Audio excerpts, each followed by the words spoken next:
Bienvenidos a una nueva edición de Terapia Liberal. En esta ocasión contamos con la visita de José Venegas.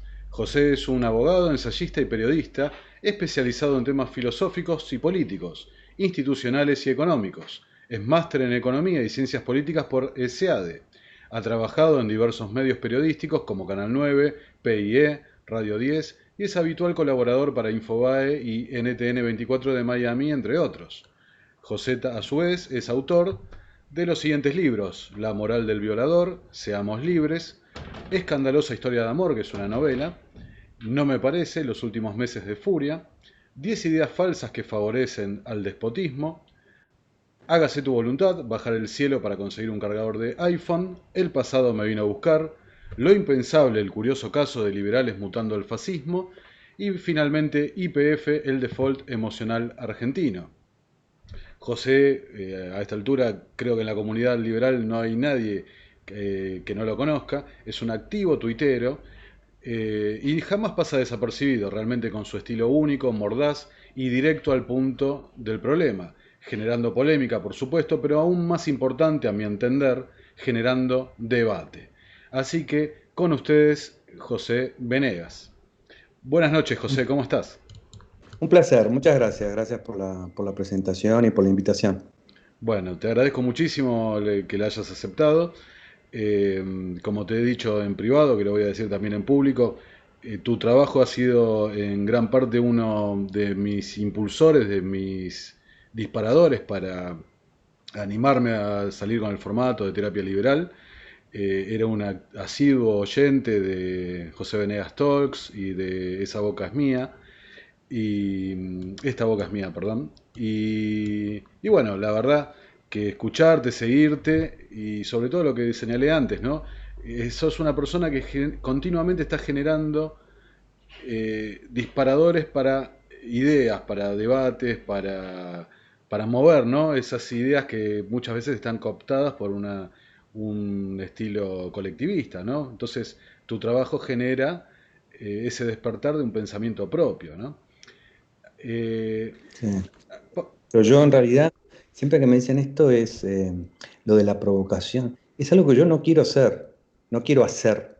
Eh, Sé que lo que yo digo a mucha gente le escandaliza, pero mi propósito no es el escándalo. Me gustaría más estar más cerca del sentido común. Eh, lo único que hago es señalar lo que veo, punto. No trato de disfrazarlo porque eh, tengo una cierta confianza en el que está escuchando o leyendo, lo cual a veces tiene falta de fundamento, pero eh, a mí no me importa, o sea, me divierte que escandalice, digamos, pero si alguien cree que lo hago porque quiero hacer eso, no es así. Pero bueno, sale así. sí, yo coincido con vos. Creo que tu estilo, que es ácido muchas veces, es mordaz, pero va al asunto, ¿no? Abandona lo políticamente correcto y creo que es algo muy necesario, ¿no? Es un aire, un soplo de aire renovador ante tanta corrección política y tanto no tocar los temas que molestan, ¿no? Y los puntos que realmente son necesarios tratar y muchas veces por esta cosa, bueno, repito, lo políticamente correcto se abandonan y no se dejan una cosa liviana y que sea, ¿no? Eh, pero bueno, yo rescato de tu trabajo justamente que señalas, vas al hueso, ¿no? Que señalas los problemas y los aspectos. Y con ese disparador quería arrancar la charla eh, señalando algunos textos en particular de tu obra, ¿no? Porque a nadie se le tiene que escapar, sobre todo en esta época que cae tan mal decir las cosas directamente, a nadie se le tiene que escapar que José fue uno de los primeros que vio la realidad de la administración kirchnerista. A nadie se le tiene que escapar que José señaló muchas de las cosas que después iban a pasar. Bueno, ahora vamos a hacer un repaso de los libros, si te parece. Eh, Ujú. Arranquemos, mira, José, por Seamos Libres, que es un libro donde pude rescatar, ¿no? Que tocaste el concepto de normalidad. algo que en 2020 y 2021 se ha hecho patente. ¿Qué nos podés contar de Seamos Libres? Si Seamos Libres es un conjunto de ensayos, hay varios ensayos que puse ahí, los compilé. Uno de ellos es este, el de la normalidad, el individuo, la importancia del individuo en el pensamiento liberal, en el desarrollo de la sociedad. La ventaja comparativa que tiene, la ventaja evolutiva, mejor que comparativa, que tiene el ser humano de actuar de manera individual, cada uno siguiendo sus propios valores y lo que eso significa en la creación de valor. Y eso es muy importante, es mucho más importante ser individuo que ser genio, digamos, ¿no? Digamos, una sociedad prospera mucho más por la dispersión del pensamiento, por la dispersión de los objetivos, que por la inteligencia de algunos individuos, que por supuesto es necesaria, pero es necesaria en la medida en que como individuos pueden prosperar.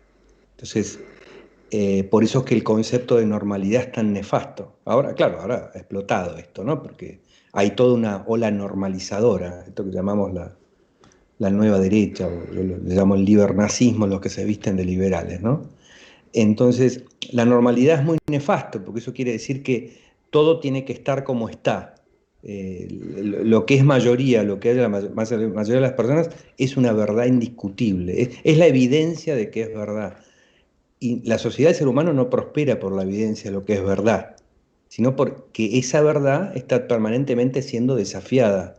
Desafiada porque lo que tenemos son explicaciones, tenemos teorías sobre la realidad, no tenemos la realidad en la cabeza, tenemos teorías sobre la realidad, teorías sobre cómo uno se debe comportar.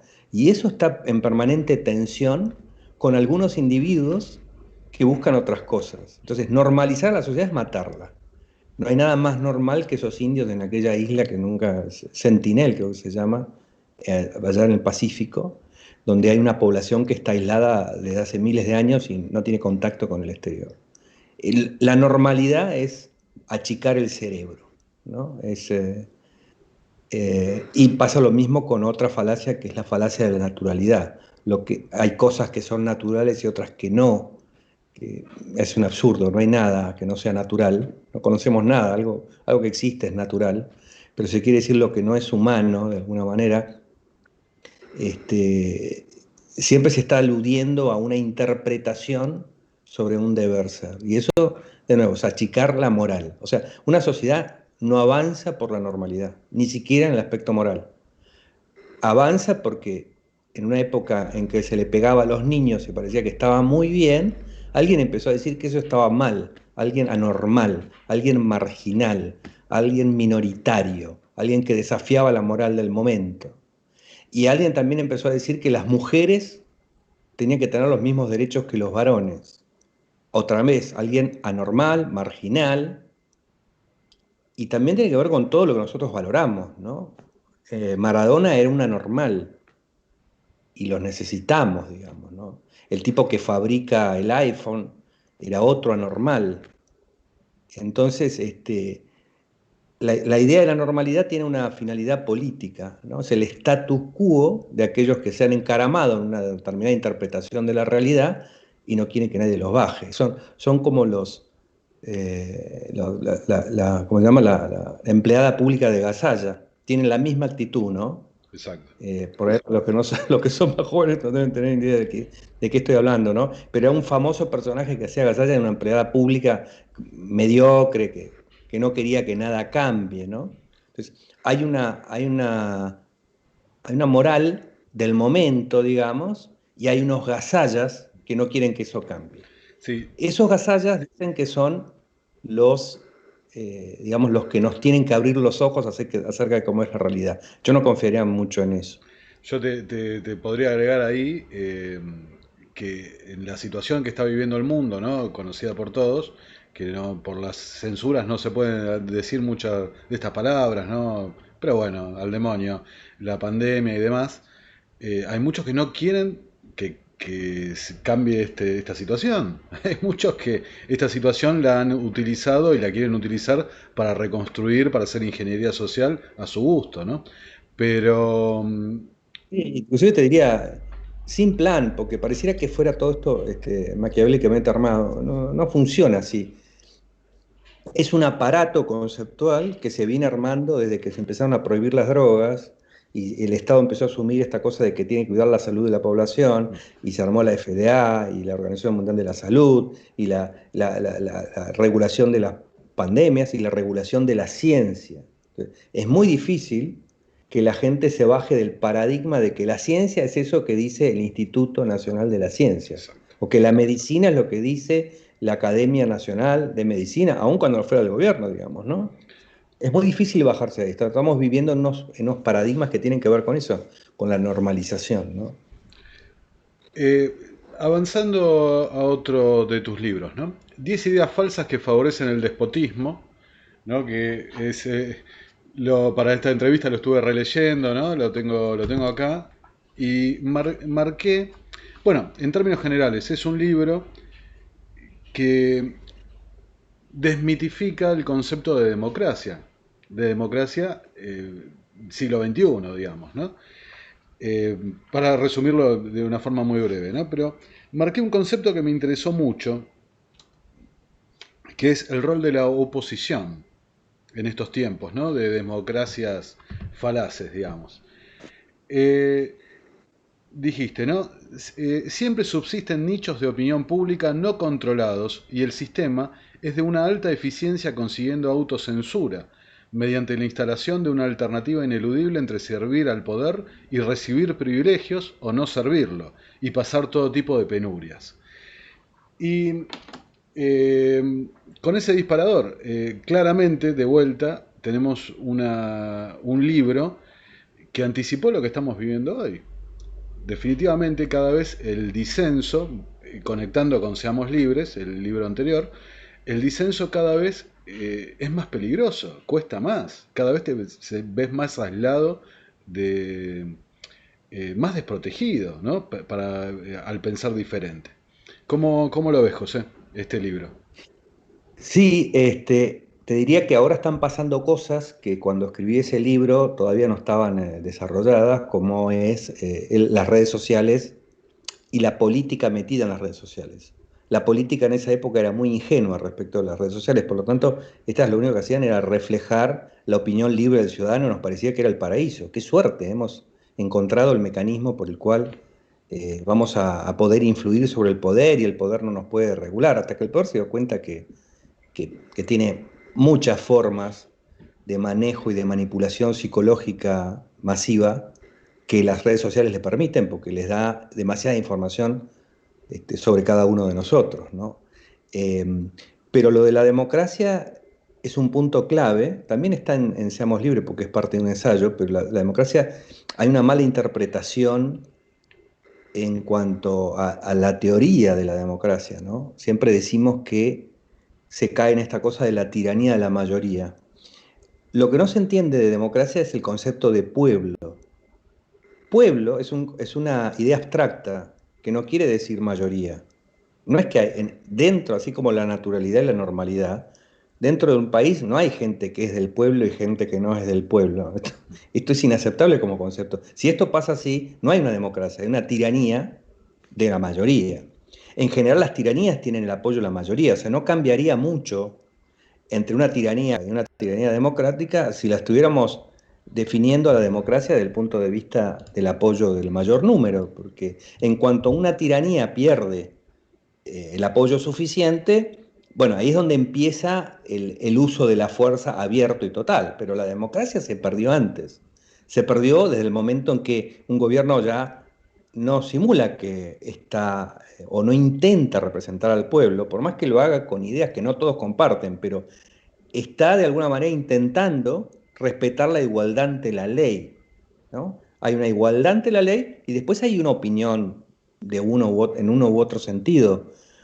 Pero un gobierno que ya no reconoce la igualdad ante la ley, se reconoce como propio de una facción que lucha contra la otra, eso es una guerra, eso es una situación que Locke definiría como guerra, ¿no?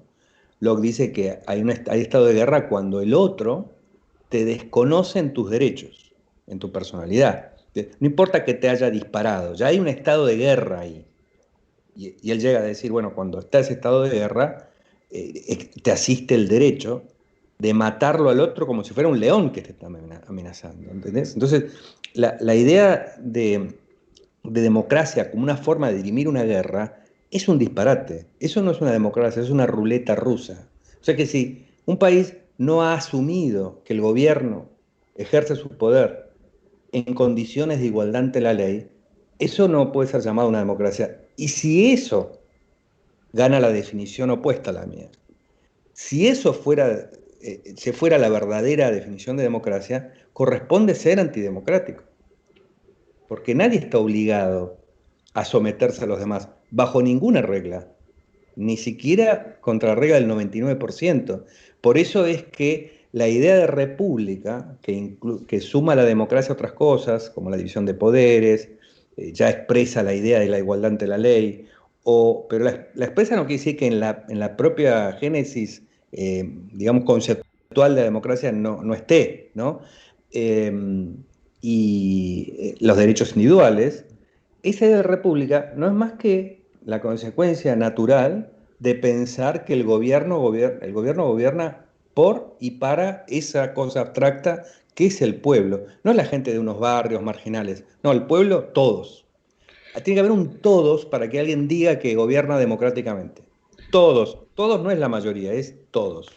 Bueno, al respecto, vos has tratado mucho en Deconstrucción de Noticias, el último proyecto que hiciste en YouTube, el tema del lawfare. Y ahí tenés un ejemplo muy bueno, ¿no? De el gobierno, la administración, trabajando por los intereses sectoriales, intereses propios, y no en nombre de un pueblo, de una abstracción que claramente no se ve interesada en un aspecto de eso. Pero por el otro lado, lo que dijiste respecto a esta guerra, lleva muchas veces al ciudadano, ¿no? El que esté interesado en política, a esta idea de fanatismo, ¿no? El barrabravismo de la política. Eh, yo conozco mucha gente, inclusive gente a la que considero inteligente, que te dicen con todas las letras, en Venezuela hay una democracia porque se vota. ¿No? Entonces, volviendo al libro, vos haces una distinción muy clara de la democracia que se cumple en un aspecto paródico, formal nada más, con la emisión del voto, versus esa dictadura invisible o neodictadura, podemos decirle, que se disfraza de ropaje democrático para ir erosionando todos los principios de las democracias liberales, los principios que nombraste, ¿no? El respeto al individuo, la libertad, la ausencia de coacción, el respeto por la propiedad privada y bueno, los principios liberales clásicos que todos hemos estudiado. Claro, porque ahí hay algo más que planteo, que es mi idea de por qué se llega a estos regímenes que ahora se llaman populistas, y tiene que ver con dónde está el rompimiento de la igualdad ante la ley. No viene directamente del populismo. La igualdad ante la ley se rompió antes, inclusive por gente que pretendía, todavía pretende gobernar para el todo, pero que tiene unas ideas jurídicas y económicas que son incompatibles con eso, que es la socialdemocracia, ¿no? Que esto, cuando presenté el libro en Buenos Aires, López Murphy estaba muy asombrado de que pusiera a la socialdemocracia como el origen del problema, porque la socialdemocracia parte de la base de que hay una capa de la población que es víctima de la desgracia, de la cual no puede salir, por lo tanto el gobierno se tiene que convertir en protector. Y vamos a suponer las mejores intenciones y la mayor buena fe, que probablemente la hayan tenido, ¿no? Entonces, al convertirse en protector, la igualdad ante la ley desapareció. Porque hay unos que son proveedores, el gobierno es el que maneja a los proveedores, y después están los clientes. Bueno, el cliente ya no es libre, y el que protege es dueño. Yo pongo el ejemplo de nadie cría ovejas para otra cosa que para comérselas. Las ovejas no están enteradas de por qué les dan de comer, ¿no? Es simplemente, bueno, le van a sacar la lana primero, pero las vacas, cualquier cosa, ¿no? Las gallinas, los criaderos tienen ese fin, son lo más parecido que hay a una socialdemocracia. Entonces, algo que parece inocente, vamos a poner un poquito de esto. En este sistema que está basado en la igualdad ante la ley, vamos a poner un poquito de esto porque nos desespera la situación de la gente que está en pésimas condiciones. Y bueno, hay gente que en la sociedad legítimamente está desesperada por eso y actúa respetando, entonces hace colectas, hace beneficencia. En toda sociedad próspera, sana y libre, existe la beneficencia porque no somos tarados. Todos intentamos ayudar cuando hay un incendio. O sea, que hay un incendio, se desata en la vereda de enfrente, todos vamos a ir a ayudar. No hace falta, eso es natural en el hombre. Pero a la política le encanta explicar que el uso de la fuerza es necesario y que no hay nada mejor que hacer con el uso de la fuerza que ejercer la bondad. Por supuesto que cuando digo buenas intenciones, dejo de lado el subconsciente un poco maléfico que hay en esto, ¿no? Que es erigirse en protector.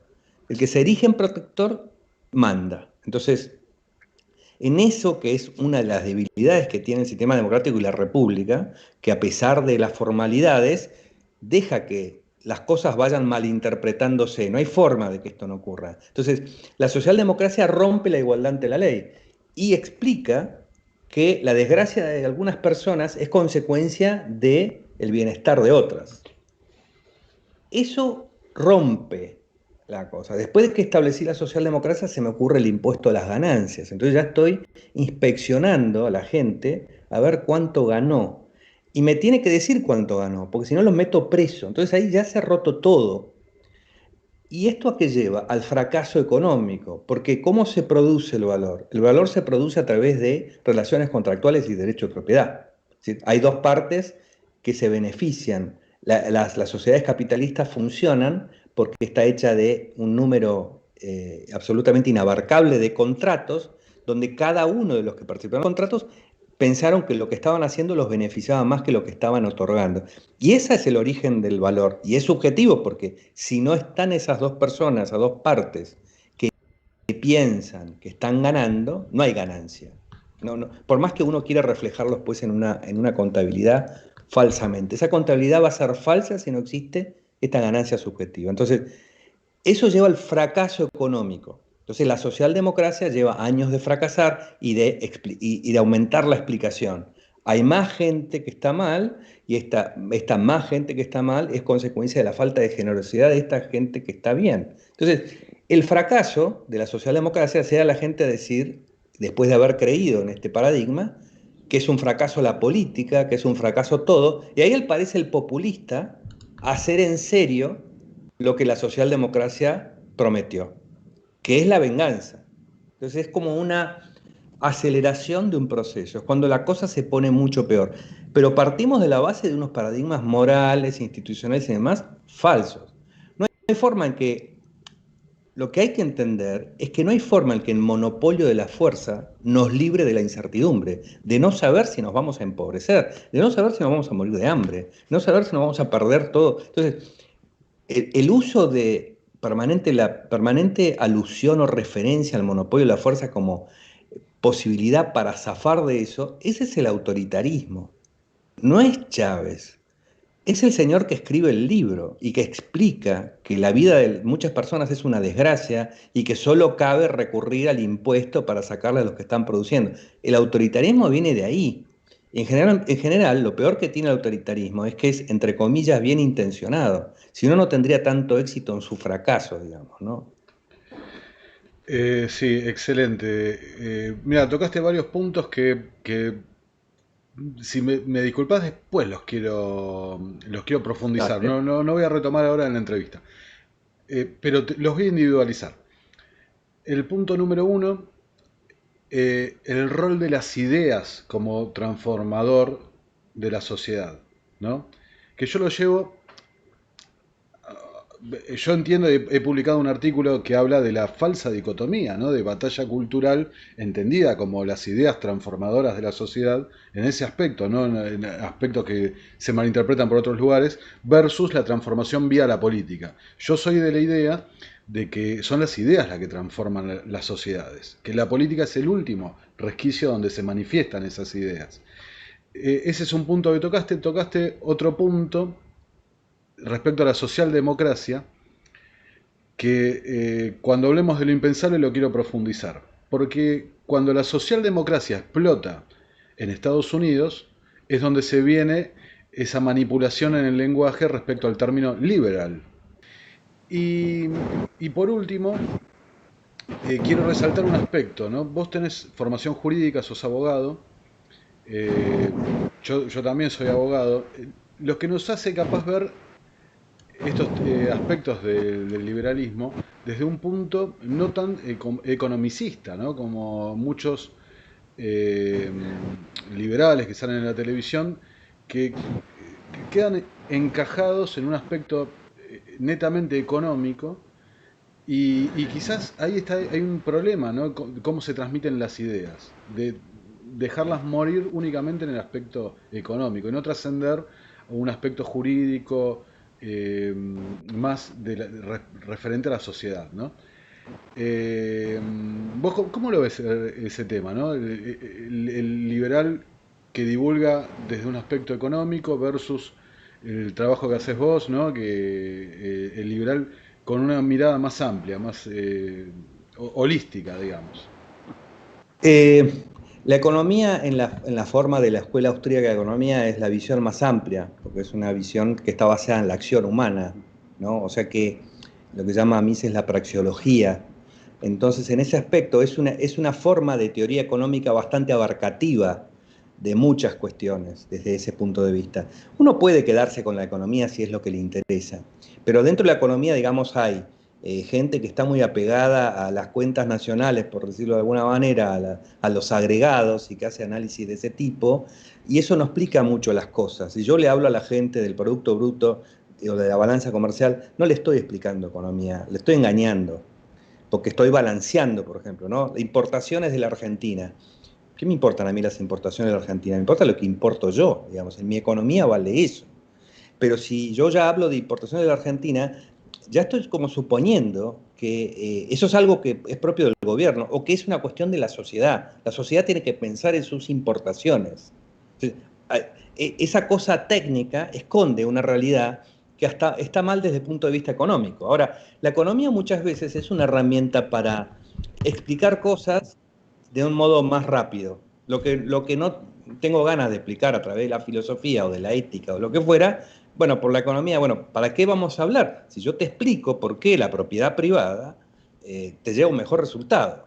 El problema es que la gente muchas veces está más dispuesta a sacrificar su bienestar material, por decirlo de alguna manera, que su bienestar psicológico. Entonces, si se siente que forma parte de un sistema moral injusto, por más que le resulte, bueno, eso opera en su psiquis. Entonces es el fenómeno que uno ve de millonarios izquierdistas que están todo el tiempo propagando un tipo de ideas que van en contra de de lo que él ha Claro que hecho, lo del llevó ahí, ejemplo que le claro. puede dar, del ejemplo que le puede dar a los demás. ¿Y eso por qué es? Bueno, porque lo han cargado de culpa, porque le han dicho que el lucro es malo. Entonces, ¿cómo se saca la culpa? Y él construye, construye, porque eso está en su naturaleza, construye, construye. Pero algún día tiene que pasarle a alguien esa cuenta que tiene encima. Entonces difunde ideas izquierdistas. Yo creo que uno puede ocuparse de la economía, uno puede ocuparse del derecho. Ahora, si uno piensa en tratar de mantener una sociedad libre, el enfoque tiene que ser más amplio. Porque si no, no alcanza, digamos, no alcanza no alcanza a dar vuelta a la situación. Me parece que la Argentina es el mejor ejemplo de esto. ¿Hay alguna duda económica de que el estatismo puede darle, existe alguna remota posibilidad de que haya alguien que piense que el estatismo funciona en la Argentina? Por más que me diga Kicillof o lo que, yo estoy convencido de que su rechazo es moral. Su rechazo es que la prosperidad no encaja con lo que tiene metido adentro en su cabeza, pero por razones emocionales y psicológicas, porque así se lo han inculcado, capitalista malo, pobre bueno, ¿no? Exacto. Sin entender que no hay ningún conflicto entre el capitalista y el pobre, son aliados naturales, como el fresco y batata, por decirlo de alguna manera, son aliados naturales. Entonces, el capital y el trabajo es un aliado natural. Claro, si uno tiene la perspectiva marxista, que creen que es economía, pero yo simplemente creo que es una teoría moral falsa, eh, no hay datos, o sea, no hay gobierno tras gobierno tras gobierno que fracase, que vaya a convencerlos de algo, que va contra su esquema psicológico. Se cae su idea de lo que es ser bueno. Es terrible. Entonces, hay que explicar hay que explicar la ética y el problema de ser bueno, no ser bueno, qué significa. Y lo que es la manipulación en la política de los buenos y los malos. La hoguera en que se transforma la política cuando lo que se está discutiendo es quiénes son buenos y quiénes son malos, ¿no? Por eso me parece a mí que un buen principio para entender el liberalismo es la historia y el derecho, en definitiva. Y que la economía es una forma de estudiar los beneficios que se producen en una sociedad libre. No creo que haya otro objeto posible de la economía. Si yo estudio la voluntad del gobierno, se llama política. Ahora, para que haya fenómeno económico, tiene que haber algo independiente de las voluntades políticas que esté ocurriendo en la sociedad que uno pueda observar. Y lo que observa la economía es un producto que se genera no porque nadie lo designe, sino por este hormiguero de contratos y de fines totalmente particulares y diversos que genera una riqueza, que genera un capital. Entonces, ese fenómeno que es producto de las voluntades, pero no está en la voluntad de nadie, eso merece ser objeto de una ciencia como tal. Es un objeto de una ciencia. Ahora, si yo estudio la voluntad de los kirchneristas y después la voluntad de los macristas, bueno, estoy haciendo historia emocional, política de una sociedad. No me parece que eso sea una ciencia. Muy bien. Y ahí me diste un pie para hablar de otro libro tuyo, ¿no? De Hágase tu voluntad. Eh, donde a mí en lo personal es el libro que más me gusta de los que A mí has también. escrito. Bueno, pero ¿por qué? Porque le das un carácter que muchas veces es negado al marxismo, ¿no? Que es el carácter religioso del marxismo, ¿no? El marxismo se vende como una idea científica, materialista, atea. Sin embargo, el mito del jardín del Edén está muy presente en las ideas marxistas. Bueno, hoy con la situación de 2020 tenemos el claro ejemplo, ¿no? Del padre protector, ni salgas de tu casa que no te va a faltar nada, que va a estar el padre protector en esta suerte de encierro edenístico, ¿no? Librado a la suerte y a la voluntad del Estado como Dios. ¿Cómo lo ves, José? Sí, es más que el marxismo, es muchas cosas más que el marxismo. El marxismo es parte de esta trampa. ¿Por qué? Porque lo que yo digo con el jardín de Edén es, si vos ves cómo se critica el mercado, cómo lo critica Alberto Fernández, cada vez que hay una desgracia, esto es el capitalismo, esto es el mercado. Y uno puede interpretar, esto es una obstinación. No, hay algo más importante que se está diciendo ahí. ¿Qué es el mercado? La gente actuando libremente. Entonces, ellos dicen, si la gente actúa libremente, se producen todas estas desgracias. O sea, se le aplica. ¿Y por qué? Porque partimos de la base de que tenemos ese mito del paraíso perdido, ¿no? Nosotros deberíamos tener todo, no deberíamos carecer de nada. Si carecemos es porque hemos pecado y hemos perdido el paraíso. Esta es una explicación horrible de la realidad. Carecemos porque eso es nuestra condición de entrada. Tenemos que comer, quiere decir, tenemos que actuar para poder nutrirnos y subsistir. Y tenemos que hacer acuerdos y tenemos que hacer un montón de cosas. O sea, lo que no tenemos no es producto de nuestro pecado. No es culpa de nadie. Pero si yo tengo esa explicación del paraíso perdido, voy a buscar la culpa de lo que no tengo. Por eso se culpabiliza al mercado. Por eso se culpabiliza al empresario. ¿Qué hace el empresario?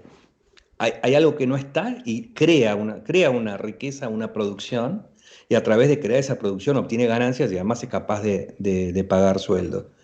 Pero van al empresario y le piden, no, quiero todo lo que me falta, no lo que vos estás creando, yo quiero todo lo que me falta. Entonces, la gente se transforma en acreedora de cualquiera que hace y conspira contra el que hace. El que hace es el que lo lleva paulatinamente a salir de la pobreza. Pero a ese se le carga el no hacer todo. Entonces, ¿qué hacen los curas de este sistema, incluidos los curas reales, ¿no? Van y le dicen, usted que hace 100, ¿por qué no hace 200? Esta es una idea estúpida, porque yo le preguntaría a los dueños de los milagros, ¿por qué no hacen ustedes los 200? Si ustedes son los dueños de los milagros. El Señor es empresario. Al Señor hay que valorarlo porque hizo 100. Si alguien quiere dar más, que lo haga. Pero la perspectiva paradisíaca lleva a la construcción de las religiones, que son, en este aspecto económico, la explicación de por qué no nos han dado lo que nos corresponde. Y esto no solamente cabe el marxismo, quiero decir. Y si vos te fijás, ayer estaba leyendo un prólogo que hace Escudé, un libro de Armando Rivas que recomiendo mucho, que está agotado, pero a lo mejor lo consigue, que se llama ¿Quién es Occidente? Y hay una cosa que dice Escudé que me pareció brillante en la explicación de Hobbes que es como este teórico casi del absolutismo del Estado, ¿no? Nosotros lo tomamos así desde el punto de vista liberal. Justifica eso, el traspaso total de los derechos de los individuos al Estado. Pero él dice, no es que Hobbes estaba tratando de construir un aparato antiliberal, es que él pensaba que tenía que liberar al hombre del poder de Dios. O sea, estaba queriendo salir del poder de Dios y entonces crea un aparato porque él asume que algún poder absoluto tiene que haber. Y lo mismo dice pasa con Kant. Con Kant pasa exactamente lo mismo. Como me quedo sin Dios, tengo que hacer un imperativo categórico. Y entonces no salgo de la trampa, porque tengo la religión que me vincula a ese todo, que tengo que tener una obediencia, y creo una ética cerrada con un imperativo categórico al cual tengo que defender. O creo un estado absoluto. Es decir, cuando se empieza a pensar, empieza a mirar en vez de rezar, se cae en principio en el error de crear otros dioses, en vez de pensar la sociedad como una sociedad compleja, dispersa, de individuos que actúan, no bajo un comando central. No hay comando central. Entonces, por eso es que el comunismo es como una religión, porque es la visión teórica más cerrada de un comando central de la sociedad.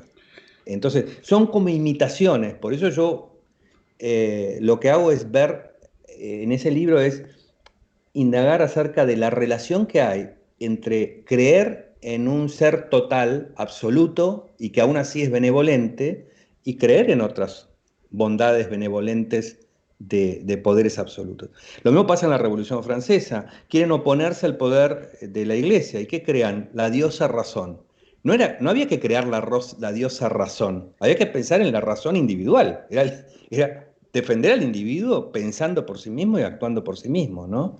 Entonces, esa es una trampa. Curiosamente, ese libro es bastante aplicable a la actualidad y es anterior a que empezara toda esta ola de reivindicación de la religión en la política. Tiene mucho que ver con eso. A mí, bueno, lo que dije antes, me parece un libro maravilloso, maravilloso. Y aparte hay un Gracias. aspecto que a mí me toca mucho, porque desde el punto de vista religioso, yo no me considero una persona religiosa, pero sí he leído, he estudiado religiones comparadas, historia de la religión y demás, los sincretismos que se fueron dando en la religión, que ya vamos a ir a lo impensable, ¿no? Que es una cosa que esta gente olvida completamente, los sincretismos y la evolución misma de la religión. Pero, Es que la religión no puede explicar la religión por eso, porque como es un dogma, exacto. si vos las comparás, empezás a entender la religión mucho más, pero desde una religión nunca vas a comparar nada porque estás parado en absoluto. Y aparte hay otra cosa que olvidan, que las religiones tienen un aspecto exotérico para el vulgo, digamos, y un aspecto esotérico para... Total. Exactamente, entonces es mucho más enriquecedor y a mí en particular me interesa el aspecto esotérico de las religiones, que en definitiva siempre tratan de la reivindicación del individuo en su aspecto esotérico. Eh, y fíjate, el mito del jardín del Edén, el paraíso perdido, un mito tan eh, importante en el desarrollo de lo que podríamos denominar Occidente, tiene una interpretación que es la común, ¿no? Que la desobediencia a la figura de autoridad es la que te lleva al sufrimiento, ¿no? Y al esfuerzo, etcétera. Pero también tiene una interpretación esotérica que está mucho más vinculada con el liberalismo, que Mm, es la adquisición de la razón, de la conciencia, es lo que claro, libera al individuo, lo claro. independiza, claro, y después, y te aleja de ese estado infantil. Pero además, cómo se llama el árbol? El árbol del bien y del mal. Exacto, O sea, es una alegoría hecha contra el conocimiento y contra la libertad del hombre. Es eso. Pero está tan metido que siempre nos pasó algo, ¿quién tiene la culpa? Porque alguien tiene que haber pecado para que nos pase. No, nadie ha pecado. Simplemente pongámonos a solucionar el tema. No ha pecado nadie. Acá ha pasado un huracán. No nos han condenado. Los dioses no nos han mandado nada. Simplemente hay que volver a levantar la casa. Dejémonos de estupideces, ¿no? Sí, es como coincido con vos. Adán y Eva es la libertad del hombre. totalmente. Inclusive esa, ese paso del estado cuasi animal de obediencia en el jardín del Edén, en un lugar de abundancia infinita, el paso a la adultez, al paso a ese abrieron los ojos, esa toma de conciencia de individualidad, te lleva al mundo real, al mundo al que el 3D, el mundo que vivimos nosotros, claro, donde necesitas trabajar, porque es un mundo de escasez. Entonces, Exacto. el trabajo es lo que genera la riqueza, es lo que te lleva a lo que hablaste al principio de todo, que es el progreso. Es que dice algo mucho peor que es, ganarás el pan con el sudor de tu frente como si fuera una condena. Y lo peor es también que hay otro problema ahí. Es el sudor de tu frente no es lo que te va a dar de comer, es el valor. No es cuestión de sudar mucho, no es cuestión de trabajar mucho, es cuestión de saber y entender cómo producir valor, Exacto. ¿no? Ese es otro malentendido que hay ahí. Y, y ni hablar de que los pensadores liberales clásicos, los primeros pensadores liberales que sistematizaron o empezaron a producir doctrina liberal, tenían un punto de vista deísta, no teísta. Es algo muy importante para, si querés entrar a lo impensable, ¿no? Eh, un libro que también recomiendo ampliamente a la audiencia, como los anteriores, por supuesto, porque es un libro que presagia lo que estamos viendo hoy, que es una mutación, yo coincido, creo que vos lo usaste el término, una infección de los valores liberales con algo que claramente no es liberalismo. Acá no estamos hablando. Es, Sí, es antiliberalismo. totalmente. Acá, o sea, yo puedo, y todos admitimos sin ningún tipo de problemas, las diferencias entre un liberalismo clásico, minarquista, anarcocapitalista, pero que se refieren en definitiva a la esencia que es la protección frente al poder del Estado. Algunos admiten Mm. más, menos, algunos no admiten nada. Eh, pero acá, gente, que ahora lo vamos a desarrollar más en profundidad, pero con intereses que, a mi entender, son claramente políticos de alcanzar el poder, eh, actúan como quinta columnistas de las ideas liberales, se disfrazan de liberalismo para mostrarse porque realmente no pueden reconocer lo que son. Porque si reconocen Ya, lo lo que están, son, no lo vota nadie. ya están abriendo esa puerta, ya se están mostrando, ¿no? Uno ve defensas de la Inquisición, de vuelta, la defensa del oscurantismo, de la idea de que la iglesia tiene que controlar, que tiene que haber un control moral en la sociedad, ¿no? Esta cosa de progresismo al liberalismo, ya se están quitando un poco la careta, pero si uno es una cosa bastante organizada. Lo que es más triste de todo no es tanto la intención de esta avanzada como la forma pasiva y hasta cómplice en la que muchos liberales lo han aceptado y han aceptado inclusive cambiar de de camiseta y pasar de un día a defender, de un día para el otro, ¿no? El nacionalismo, el proteccionismo, la xenofobia, son antiglobalización, le llaman globalismo, entonces construyen un fantasma de que no es que están en contra de la globalización, sino que hay unos maléficos seres conspirando, que es una reedición de la vieja idea nazi de la sinarquía internacional. Entonces, si uno conoce ese pensamiento antiliberal, nazi, en Argentina lo que es el nacionalismo católico, que no es catolicismo, quiero decir, ellos se escudan en el catolicismo, o sea, cuando uno los critica te dicen que sos anticatólico, ¿no? Yo estoy criticando a ustedes, ¿no? Nada que ver con Jesucristo, ¿no? Pero que es casi una profecía autocumplida, digamos. Si yo digo que hablo en nombre de Dios, cualquiera que me critique, entonces está en contra de Dios, es una cosa insólita. Pero esto que es profundamente antiliberal, no puede haber un liberal confundido con estas ideas. He leído 3 libros, un libro, El Patorucito del liberalismo, ¿no?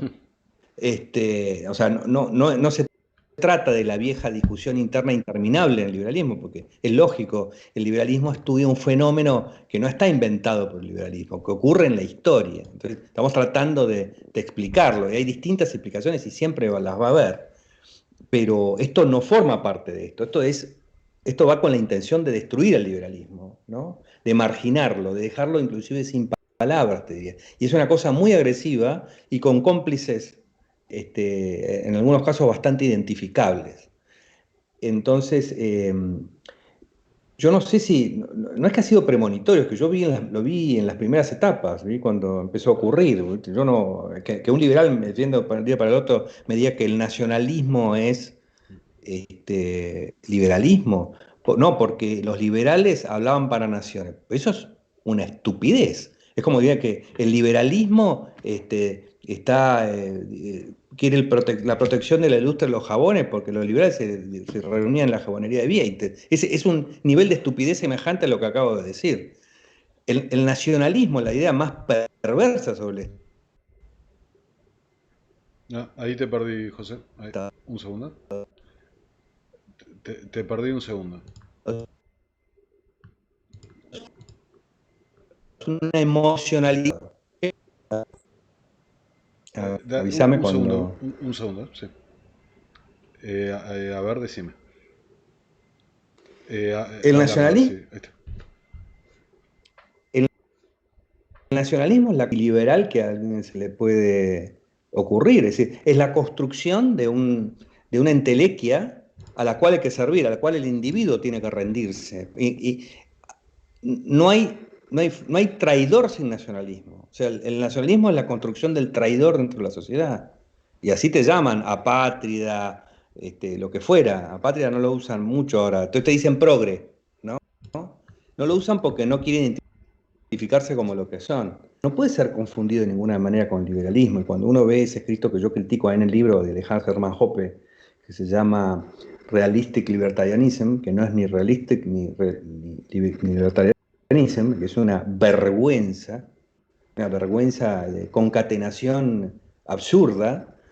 Eso, no, eso está hecho con una intención de destruir, ¿no? Esto de partir de un juicio que hace Rockwell acerca de, en un momento determinado, del Partido Libertario, cuando estaba teniendo esta crisis. No, pero no podemos hacer política con hippies y con gente que... Bueno, eso puedo llegar. Eso no es una doctrina moral, eso es una elección que hago de con quién trabajo. Si yo voy a poner una empresa de ingeniería, por ahí no llamo hippies, porque no, para eso no me sirve, o para hacer política. Pero si voy a poner un bar, por ahí es mucho más divertido llamar a hippies. Pero eso no tiene nada que ver con una doctrina moral, eso es una elección que se hace en un momento de la política. Pero esta gente ha agarrado eso y ha dicho, el liberalismo tiene que deshacerse de todas las minorías. Y el liberalismo tiene que responder a los hombres blancos heterosexuales, excluir a los gays, excluir a los negros. Es un racismo, es un nazismo bestial, puesto y vestido del liberalismo. O sea, no hay forma de confundir el liberalismo con eso. Eh, No, no hay eh, forma. Exactamente, yo coincido con vos. Quiero una pequeña digresión que tengo. Yo varias veces he usado en el canal mío el término globalismo, pero refiriéndome a la idea de los organismos multinacionales, perdón, multilaterales, ONU, Banco Mundial, FMI, etcétera, etcétera, OMS, queriendo formar una suerte de gobierno mundial avasallando la soberanía de los estados nacionales. Bajo ningún punto de vista, bajo ningún punto de vista, yo defiendo el nacionalismo, pero reconozco un peligro mayor a un estado mundial respecto a los estados nacionales. Pero es una idea mía. Parece interesante seguirlo a ese punto, porque yo también lo hablo en otro libro que es anterior, que se llama La moral del violador, anterior a todos estos. En la globalización tiene dos aspectos. Un aspecto comercial, privado, del que nadie puede estar en desacuerdo, salvo los nacionalistas estos que están en desacuerdo, creen que unos le sacan el trabajo al otro, que los inmigrantes, toda esa estupidez. Y hay otro aspecto que es la creación de organismos multinacionales, a los cuales hay una tendencia, sobre todo a partir, te diría, de la caída del muro de Berlín, de transferirle cosas. Y entonces hay una burocracia internacional que no es que le quiten soberanía a los estados nacionales, que a mí me importa tres pitos la soberanía de los estados nacionales, sino que pretenden tomar decisiones sin el mecanismo de pesos y contrapesos que tiene un país a nivel interno. O sea, acá el señor diputado va a sancionar una estupidez, pero ese señor diputado por lo menos ha sido elegido, tiene control de los jueces, hay un montón de cosas, pero el del organismo internacional se escapa. Ahora, no hay nada en el gobierno mundial de particular, digamos, escaparle al gobierno mundial con el nacionalismo quiere decir que yo estoy haciendo que la nación sea todo el mundo que conozco. Es decir, no tiene ningún sentido escaparme de la cárcel escondiéndome en la celda. O sea, el remedio contra eso, ese hipotético gobierno mundial o ese traspaso de soberanías a organismos sin control es la frontera abierta, no la frontera cerrada. Tiene que ser frontera cerrada para los organismos públicos, para el gobierno, pero frontera totalmente abierta, porque si no, repito, me escapo de la cárcel para esconderme en la celda. Si yo creo que es peligroso el gobierno mundial y me encierro en el nacionalismo, bueno, me estoy encerrando en un lugar que hace que la nación sea todo el mundo que yo conozco. Así que la nación pasa a ser mi gobierno mundial. Entonces, por otra parte, la hipótesis del gobierno mundial es un poco compleja. Es posible que, eso es una cosa que valdría la pena plantearse, ¿es posible que exista un gobierno mundial? Mañana existiera. Y yo creo que, ¿qué control tendría? No lo sé, es una hipótesis. Pero como vos decís, lo que sí tenemos en concreto es el peligro de lo que hacen los organismos multilaterales y cómo se les transfiere soberanía y se piensa en hacer una justicia sin jurisdicciones, que es una justicia sin límite. Entonces, yo estoy sometido al sistema jurídico acá de Estados Unidos y también al sistema jurídico de Argentina y al sistema jurídico de Irán. Esto es un disparate, o sea, este es el peligro. Pero esta ola no va contra eso. Porque mientras te dice, sí, estamos en contra de la Unión Europea, no, pero están en contra de la Unión Europea, pero a favor del nacionalismo. Entonces, esa contra no me sirve para nada. O sea, de nuevo, no me voy a meter en la celda para escapar del jefe de la cárcel, porque no tiene ningún sentido, ¿no? Sí, sí, yo coincido con vos, inclusive he señalado en otros episodios ese punto. Estos tecnócratas de OMS, FMI, lo que sea, no fueron elegidos. Bueno, hay mecanismos bueno, lo que sea, pero en definitiva están tomando decisiones sobre los ciudadanos de otros países sin tener esa validación que... Total. Pero eh, aún así, hoy, yo estoy mucho menos a merced de cualquier burocracia internacional que el estúpido del legislador del condado, que me dice a mí a qué altura tengo que poner la ventana. Eso es de todos los días. ¿Cómo puede ser que en la experiencia que tengamos le tengamos más miedo? No, es algo que no tenemos que dejar crecer. sí. Pero ojo que pasar a depender con organismos internacionales, estamos muy lejos de eso. Es el concejal, es el que nos jode la vida todos los días. Estamos muy lejos de que nuestro problema sea el organismo multinacional. Y bueno, sacaste el tema en la charla de Rockwell y su texto, ¿no? Que se llama, acá lo separé, En defensa del paleolibertarianismo. A mí me parece un punto muy importante, porque el paleolibertarianismo, o sea, no tengo ningún problema con que alguien se considere así, es como que yo puedo ser liberal hincha de River, o sea, no, es irrelevante, el tema es imponérselo a los demás. y venderlo inclusive como una cosa dogmática, como que este es el verdadero liberalismo o libertarianismo. Como una política, no como una elección personal. En el escrito ese, por eso digo, yo separaría la idea de con quiénes me quiero juntar yo para hacer política. Es un diagnóstico de una doctrina moral. O sea, si yo, a mí me gusta juntarme con gente que sepa jugar al fútbol, ¿no? En los fines de semana. Ahora, si yo convierto eso en una doctrina moral para llevarla a la política y empiezo a decir que los que no juegan al fútbol son indeseables, yo me transformo en un peligro Claro. para todos los demás. El mismo peligro que es el Partido Comunista. ¿El Partido Comunista te hace algo? No, hasta que llega al poder. Pero el Partido Comunista está trabajando para llegar al poder, ¿no es cierto? ¿Y desde cuándo es enemigo? Del día uno es enemigo. Esta doctrina, Rockwell, transformada en doctrina moral, ¿no? No si es una opinión sobre un momento del partido libertario. Pero hay una falsificación que yo creo que es intencional. O sea, llevar esto a que esto es el verdadero liberalismo, pues es una locura. Y hoy el palio llamado palio del libertarianismo, ya es una descarada defensa de ideas antimodernas y antiliberales, descarada defensa. ¿Sí? Es una oposición al Estado liberal, es una oposición no al Estado, sino al Estado el Estado que garantiza la igualdad ante la ley. Y esto está en su teoría, no están en contra de en qué resultó el Estado, sino contra la propia idea de que haya un Estado, que haya una unión, que haya una fuerza que defienda la igualdad ante la ley. De hecho, el mismo Hoppe tiene que decir que él rechaza la idea de igualdad ante la ley. Entonces no tiene nada que ver es una ruptura total.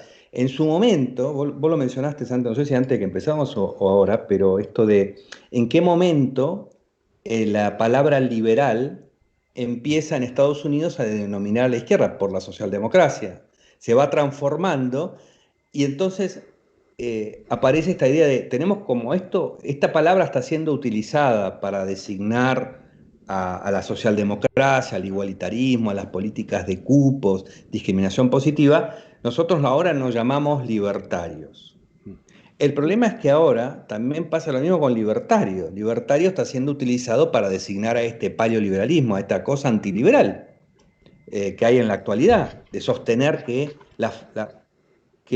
el país es una idea nacionalista no liberal, que el país es una propiedad de todos, una propiedad común, o sea, un comunismo. Exacto. Y que esa propiedad común está resguardada en las fronteras que son como la cerca de mi casa. No, en la cerca de mi casa ejerzo mi propiedad. Yo no perjudico a nadie, yo tomo mis elecciones. Si yo manejo a las fronteras como la propiedad de Hans Hermann Hoppe, está expropiando mi libertad de comerciar y de tratar con gente de otros países. Yo no soy racista como Hans Hermann Hoppe, pero él piensa que la frontera tiene que ser, como es su propiedad, tiene que ser conducida de este modo nacionalista. Bueno, esa es la forma en que se tergiversan esta forma de estafan las ideas, porque en vez de decir yo soy un nacionalista, que quiero que el Estado me defienda contra los extranjeros, dice no, yo soy recontra liberal porque estoy aplicando el derecho de propiedad. Pues es una burla al pensamiento, ¿no? Directamente. Bueno, en el prólogo, por ejemplo, lo voy a leer, en el prólogo de 10 ideas falsas, se dice una frase con la que quería profundizar en este tema, ¿no? Hay una frase de Ralph Emerson que dice: la corrupción del hombre es seguida por la corrupción del lenguaje. Total. Y es muy importante refrescar este concepto. Yo la semana pasada le hice una entrevista a un economista español que se llama Lorenzo Ramírez, liberal, y lo primero que me preguntó, cómo se usa el término liberal en la Argentina. Para aclarar el Está marco, bien. exacto, para enmarcar la charla y demás, ¿no? Entonces, volviendo, ¿no? Tenemos la década del 20-30, esa, eh, la- los progresistas norteamericanos adoptando el término liberal, pasando a liberal, ¿no? Refiriéndose a progresismo, una left wing, como se dice. Liberal, a pesar de una fantasía ridícula que leí esta semana, es la traducción del liberal es izquierda. Esa es la traducción al castellano. No hay otra traducción posible. No es liberal, no es liberalismo. Y tampoco esa estupidez que han creado liberalismo progre que no No existe, existe, ¿no? no. La traducción no es liberalismo. La traducción al castellano es izquierda. Izquierda. El liberalismo, para aclarar, se sigue usando en Estados Unidos, classical liberal, que eso Exacto. quiere decir lo que siempre hablamos de liberalismo, ¿no? Claro, y ahí surge el término libertario, ¿no? Que es un término mucho más antiguo, es un término Sí. que se remonta al 1700, eh, popularizado por Rothbard, en realidad retomado por Albert Nock, Ah, mm, después repopularizado por Rothbard, y empieza a surgir esta idea, ¿no? Que tenemos por un lado el liberal clásico, por el otro lado el libertario. Cuando en realidad en Estados Unidos, que es de donde se nutren este cambio, ¿no? del término liberal y aparece el libertarian, el libertarian se usaba para referirse al el liberal clásico. Pero sin embargo, sí, fronteras afuera lo usan como para un liberalismo plus, más avanzado, con todo un montón de falacias, que es de las que vamos a profundizar ahora.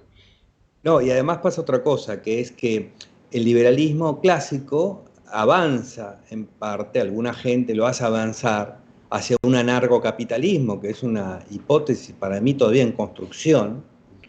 Entonces, la confusión de las palabras es terrible, porque las palabras que se usan en Estados Unidos no tienen nada que ver con las que se usan en Hispanoamérica, y entonces la incomunicación es total.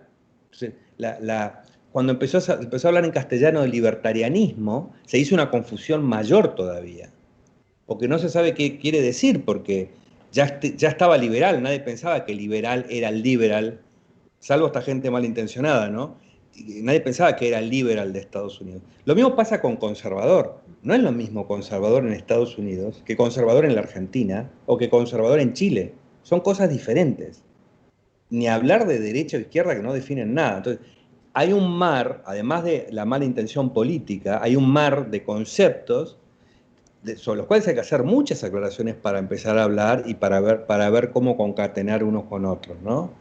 Pero ese escape hacia la palabra libertario para no ser confundido con esta opción de izquierda, para mí fue un pésimo error. Habría que haber insistido en el uso de la palabra. ¿En qué sentido son liberales? Fue un pésimo error. Está Justin Amash ahí diciendo que hay que recuperar la palabra liberal en Estados Unidos. Y yo creo que también, porque es como acá decir, como estamos hablando de ideas de mercados, hablamos de ideas conservadoras. Estamos hablando de libertad individual cuando hablamos de mercado. ¿De qué estamos hablando? La confusión es total, desgraciadamente. No, no solo es total la confusión, sino que además hay una muy mala intención en el uso de los términos y hay una visión muy sesgada de lo que ha pasado. Yo quería traer a colación, respecto al tema del paleolibertarianismo, algo que mencionaste de pasada que me parece trascendental. La idea de Rockwell y de Rothbard era netamente tras la búsqueda del poder, porque se referían a la estrategia del Partido Libertario ahí en Estados Era una Unidos. estrategia, era una estrategia, ¿no? Es una doctrina moral. Mira, si me permitís voy a leer una cita del artículo este de Rockwell para contextualizar, ¿sí? ¿Mm? Eh, el artículo este en defensa del libertarismo es de la es de 1990, ¿sí? Eh, Rockwell hace una referencia a la caída del muro de Berlín. Hay que ponerse en la situación, década del 90, tras la caída del muro de Berlín. Y dice, esta debacle conservadora representa una oportunidad histórica para el movimiento libertario.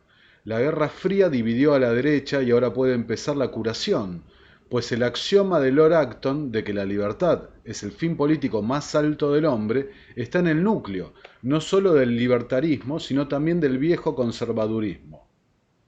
O sea, esto lo leía Herbert Spencer y se volvió a morir, ¿no? Y sigo con la Sí, cita. Muchos asuntos separan a los buenos conservadores de los buenos libertarios. O sea, ¿quién es para juzgar, no? Pero dice, pero su número está disminuyendo y ninguno de ellos es tan amplio como para impedir un intercambio y cooperación inteligente. Después hay otra frase que dice, los conservadores tienen razón, la libertad no es suficiente, y para no extenderme en la lectura del artículo, hay que decir también que hay una estadística mecha por ahí Rockwell, donde dice el 74% de los americanos, refiriéndose a los norteamericanos, son creen en Dios. Sin embargo, el 40% de los miembros del Partido Libertario son ateos. Entonces la conclusión a la que llega Rockwell es fundemos una línea con raíces conservadoras para cooptar más gente del electorado. Es así de Mira, sencillo. si hay un defecto permanente en el liberalismo, es el de los inventores de la pólvora. Porque cada uno que llega a los 15 años y agarra el primer libro, termina el libro y dice, yo sé lo que hay que hacer. Han estado totalmente equivocados porque no han entendido cómo llegarle a la gente.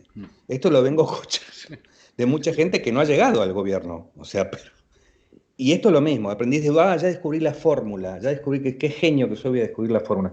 Yo creo que ese diagnóstico es totalmente equivocado. Creo que el liberalismo básicamente ha estado detenido justamente por tratar de estar todo el tiempo en el centro y no en los márgenes. ¿Dónde produce la política a la izquierda? En los márgenes todo el tiempo, ¿no? Y esos márgenes nunca son explicados por el liberalismo, son explicados por la izquierda, lo cual es una estupidez, porque donde los que más tienen que hablar de eso, tienen más para decir, es aquellos que están en el pensamiento liberal. Pero yo creo que esto le pasa al liberalismo por lo que estamos viendo en este momento. ¿Por qué liberales se han puesto eso que se llama conservador? Que para mí esto no es conservadurismo, porque si vos asaltás el Congreso y decís que todas las instituciones son una porquería, que hay un deep state que está conspirando, estás en contra de la justicia, estás en contra de los legisladores, estás en contra de las elecciones, vos sos conservador de nada, sos casi un trotskista de la derecha, o sea, disparate llamarle conservador. Pero bueno, en este lenguaje, ¿por qué liberales se han puesto en ese sentido? Se han puesto a abrazarse a la iglesia y se han puesto... Bueno, porque resulta que la izquierda que actúa en los márgenes ha provocado un pensamiento sobre determinadas cosas, el género que a mí me parece básico y muy importante, que ha hecho que muchos liberales se sientan amenazados en sus familias, por este nuevo pensamiento. Encima, esto está manijeado, ¿no? Porque hay gente que teoriza sobre esto. Ratzinger sacó una cosa espantosa en el año, creo que fue 92, contra el género, hablando de la ideología de género, creó ese mito. Entonces, esos liberales de repente se transforman y se ponen a cuidar un orden moral contra el liberalismo. Creo que es lo mismo que le pasa a Rockwell ahí. Creo que el liberalismo en sí, como gente que compone el liberalismo, está muy detenido en su avance intelectual por sus propios fantasmas que están creados fuera del liberalismo, en la religión, en las costumbres o en lo que fuera. Y si vos te pones a explicar cómo es la historia de las libertades, con el proceso constitucional en Inglaterra, vos te das cuenta, y los fueros, vos te das cuenta que lo primero que pasa no es que se establece la libertad individual, lo primero que pasa es que hay unos tipos con poder, los nobles, que le quitan poder al rey. Esa no es una libertad de todos, pero eso rompe el principio del poder absoluto. Después de eso, cuando vos ves en la Revolución Americana, cuando se habla de todos los hombres nacen libres, te das cuenta que eso ya se lleva a un nivel individual. Pero aún habiéndolo llevado a un nivel individual, ellos no son capaces de ver el problema de la esclavitud. Y después de que se termina el problema de la esclavitud, viene el problema de las mujeres, y después que viene el problema de las mujeres, viene el problema de los homosexuales, y después vendrán otras cosas, y de los menores y de los niños. Entonces, pues, ¿cómo puede ser si la teoría ya estaba? ¿Qué les pasaba a esos liberales que no podían ver este problema? Lo mismo que le pasa a los liberales actuales, que no pueden ver, estos que se quedaron en ese conservadorismo, como no pueden hacer el avance hacia el próximo paso, van para atrás y retroceden. Entonces, cuando el núcleo de la idea de la libertad individual está claro en la filosofía, a través de los padres fundadores en Estados Unidos, está bastante claro, hay mucho para hacer todavía, pero está bastante claro, aún así en la sociedad y en los liberales, este cambio no llega a producirse con todas sus consecuencias. Tienen que pasar los años. Y en ese proceso, en el que pasan los años, y vamos entendiendo que libertad individual para todos quiere decir todos es todos, en ese proceso hay gente que se queda en el camino y retrocede y se escapa, porque tiene miedo a lo que viene después de la libertad. Y la iglesia en esto, las iglesias, han sido claves para mantener el miedo, porque los liberales, la mayoría de los liberales siguen teniendo pensamiento religioso. Por lo tanto, cuando la iglesia predica contra los cambios y ha predicado contra todos los cambios, a ver, la iglesia ha predicado contra todos los cambios no económicos, contra todos los cambios morales. La iglesia se ha opuesto sistemáticamente al avance moral. No estoy hablando del avance económico, al avance moral. Entonces, es muy difícil que un liberal que tiene este problema, dualidad de conciencia entre su perspectiva del individuo y del valor individual, tenga la cabeza fría para decir, me mantengo en mi pensamiento, pese a lo que es mi iglesia, porque además esto es posible conceptualmente, porque al liberalismo no le interesa lo que cada uno piense en cuanto a su perspectiva del mundo, de la vida después de la vida. No interesa eso, lo importante es no contaminar el monopolio de la fuerza con esa idea. Pero si vos tenés ese predicamento, y dices, no, te dicen, Ratzinger dice, no, van a corromper a toda la sociedad, van a acabar con los hombres y las mujeres. Imagínate el plan maléfico, ¿no? De acabar con los hombres y las mujeres. Es una tremenda estupidez. Lo único que está pasando es que hay mayores ámbitos de libertad que la izquierda explica perfectamente desde la igualdad, pero que debería estar explicando el liberalismo de la libertad, y en vez de avanzar, estamos siempre quedándonos. Y para mí esa es la razón por la cual la izquierda ha tenido tanto éxito, que el liberalismo se ha quedado en un momento de la historia, porque yo creo que está bajo esta auditoría de la policía moral permanente del atraso moral que es la religión organizada. Y esto no quiere decir que cada uno podría tener su religión organizada. Sí, depende de cómo lo tomas. Si sos una buena persona, nadie se te va a ocurrir ir a buscar las partes del Antiguo Testamento que dicen que hay que pegarle a la mujer si desobedece. Pero eso es básico. Si sos una buena persona, no te va a convencer eso. Pero si tenés una cosa más o menos endeble, o logran asustarte suficientemente sobre que el cambio de la sociedad es la perdición, llega el demonio. Esto es el trabajo de la iglesia eterno, ¿no? Llega el demonio. Ahora la gente, las mujeres, los hombres se dejan el pelo largo, esto de década del 70. Esto termina la sociedad, se acaba, se ha acabado, han anunciado el fin de la sociedad desde el comienzo de los tiempos, no se acaba, lo que hace es avanzar. Ellos le llaman retroceso al avance. Este es el problema. Entonces, esta dualidad de órdenes, entre un orden intelectual y un orden espiritual que dice otra cosa, es lo que creo que causa el conflicto dentro del liberalismo. Y la gente lo resuelve de distintas maneras. Unos se esconden abajo de la cama y se ponen ultra, entre comillas, conservadores, y otros consiguen dar el salto y seguir adelante porque la vida continúa, ¿no?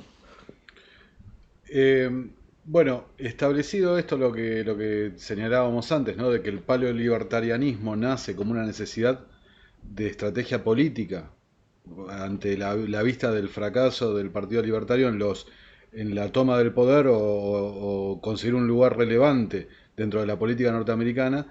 Rockwell y Rothbard lo ven de esa manera, lo ven como la necesidad de repudiar el movimiento libertario y crear un nuevo movimiento político, para la Sí. búsqueda del poder. O sea, es muy Mm. importante señalar esto, porque parece que muchas veces cuando se hablan de estos No es, asuntos, es muy importante lo que decís. No es para el anarcocapitalismo. exactamente, Mm. porque yo, en el caso mío, José, a mí Rothbard, cuando teoriza sobre la propiedad privada o teoriza sobre el anarcocapitalismo o habla de los peligros del Estado, me parece un autor fantástico, fenomenal. Eh, pero cuando empiezo a leer estos artículos de estrategia política que tenía Rothbard, hay veces que no puedo creer, ¿no? No, Defender el Ku Klux Klan, por ejemplo. llega a hacer elogios El Ku Klux Klan. al castrismo. Es decir, la estrategia es muy discutible, todo el tiempo es discutible. No hay forma de hacer teoría sobre la estrategia, o sea, es una estupidez. Lo que creo que esto es usado de manera muy deshonesta, ¿no? No porque no haya un error ahí, para mí es equivocado eso, ¿no? Ese pensamiento. Vos tenés que avanzar entendiendo a toda la sociedad, no a una parte que es la que te conviene, ¿no? Me parece que esa estrategia siempre es equivocada, pero como vos decís, eso es muy importante. Es una estrategia para llegar al poder. Eso no tiene nada que ver con una estrategia para eliminar al poder. Exactamente, es muy importante, porque es eh, un comentario, ¿no? Una reflexión que nunca la hacen cuando mencionan el paleolibertarianismo. Y tal es así que Rothbard tiene un artículo que creo que se llama Por un libertarianismo populista o algo así, lo voy a buscar, que vos lees ese artículo punto por punto y ves a personajes en vernáculos acá argentinos que están siguiendo al pie de la letra lo que dice Rothbard en ese artículo. Sí, sí, sí. No, y además lo usan y dicen, no, porque esto dijo. Y a mí qué me importa si dijo Robert. Si Robert dijo una estupidez, yo no la voy a seguir. Esto no es una iglesia. A mí qué me importa. No hay nadie que no haya dicho una estupidez. Todos decimos estupideces a veces. ¿Vamos al centro de un pensamiento que nos interesa, lo que caracteriza a ese pensador? ¿O vamos a quedarnos con una partecita para... Y además con esta argumentación, ¿no? De que, como lo dice un señor que interpreta el liberalismo como si hubiera un colegio de cardenales. No, no hay un colegio de cardenales en el liberalismo, no. No hay. Lo interpretan como un Sí. dogma de vuelta al aspecto Una autoridad. religioso. Un dogma y una autoridad que protege el dogma, ¿no? Exactamente. Y avanzando un poco en el tiempo, Rothbard fallece, eh, su discípulo Hans Hermann Hoppe, un autor del que yo tengo que confesar, yo lo descubrí por internet, no lo descubrí a través de su obra escrita, y muchas de las conferencias de Hoppe, sobre todo la de dinero, crédito bancario, me parece una conferencia muy buena. Eh, pero cuando empezás a profundizar en Hoppe, y sobre todo el material que no se consigue físicamente acá en Argentina, que empezás a encontrar los artículos y esto y lo otro, empieza a aparecer este problema. Hoppe es la continuación de la estrategia de Rothbard, que es la estrategia de Rockwell para alcanzar el poder. No como estrategia, él lo presenta como una doctrina moral, así debe ser. Los negros homosexuales son indeseables. Entonces, como yo en mi barrio tendría un barrio donde solamente habría hombres blancos heterosexuales, yo aplico eso al país. Entonces, las fronteras deberían... Ese señor es un agresor, ese no es un señor que está haciendo una doctrina, una estrategia. El señor está presentando una agresión, digamos, ¿no? Organizar una agresión. Yo, O yo tengo derecho a excluir a los inmigrantes. No, no, no. La palabra inmigrante viene del derecho administrativo, no forma parte del common law. No hay inmigrantes en el common law, hay contratantes en el common law.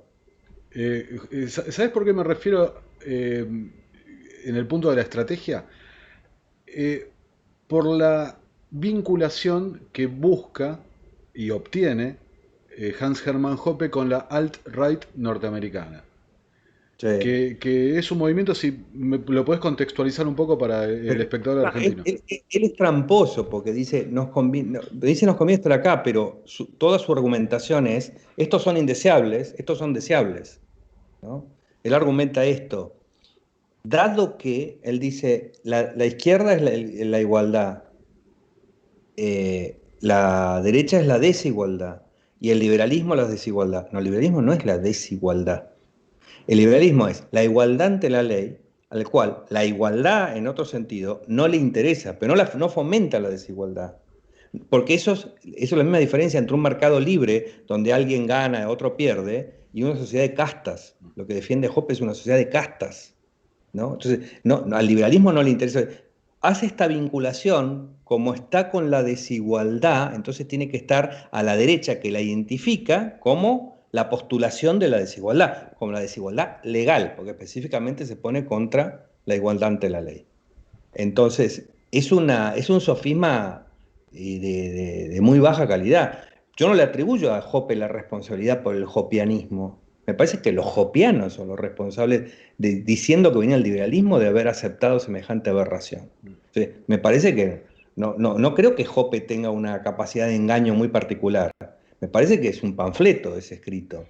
Y que cualquiera que lo agarre y que haya leído, como te digo, el Patorucito, el liberalismo, a mí no me va a convencer de que eso cambió su idea. Me parece que muchos han estado escondiendo ideas antiliberales y llamándose liberales. Esa es la única. Cuando yo escuchaba a la izquierda de chico, no, porque los liberales son fascistas, a mí me parecía una imbecilidad. Y hoy ya no me animo a contestarlo porque me han demostrado que al final pasó, al final se cumplió en mucha gente. No sé si no en la mayoría. Bueno, fíjate lo que me pasó a mí con Jope, ¿no? Que es un ejemplo en definitiva, de los problemas de la divulgación de las ideas liberales, que Mm. llevan a este engaño, inducir al error al otro, ¿no? Esta manipulación de las ideas. Pero la falacia, la falla, perdón, está ahí, en la divulgación, en cómo ha llegado la gente a entender el liberalismo. ¿Qué me pasó a mí con Hoppe?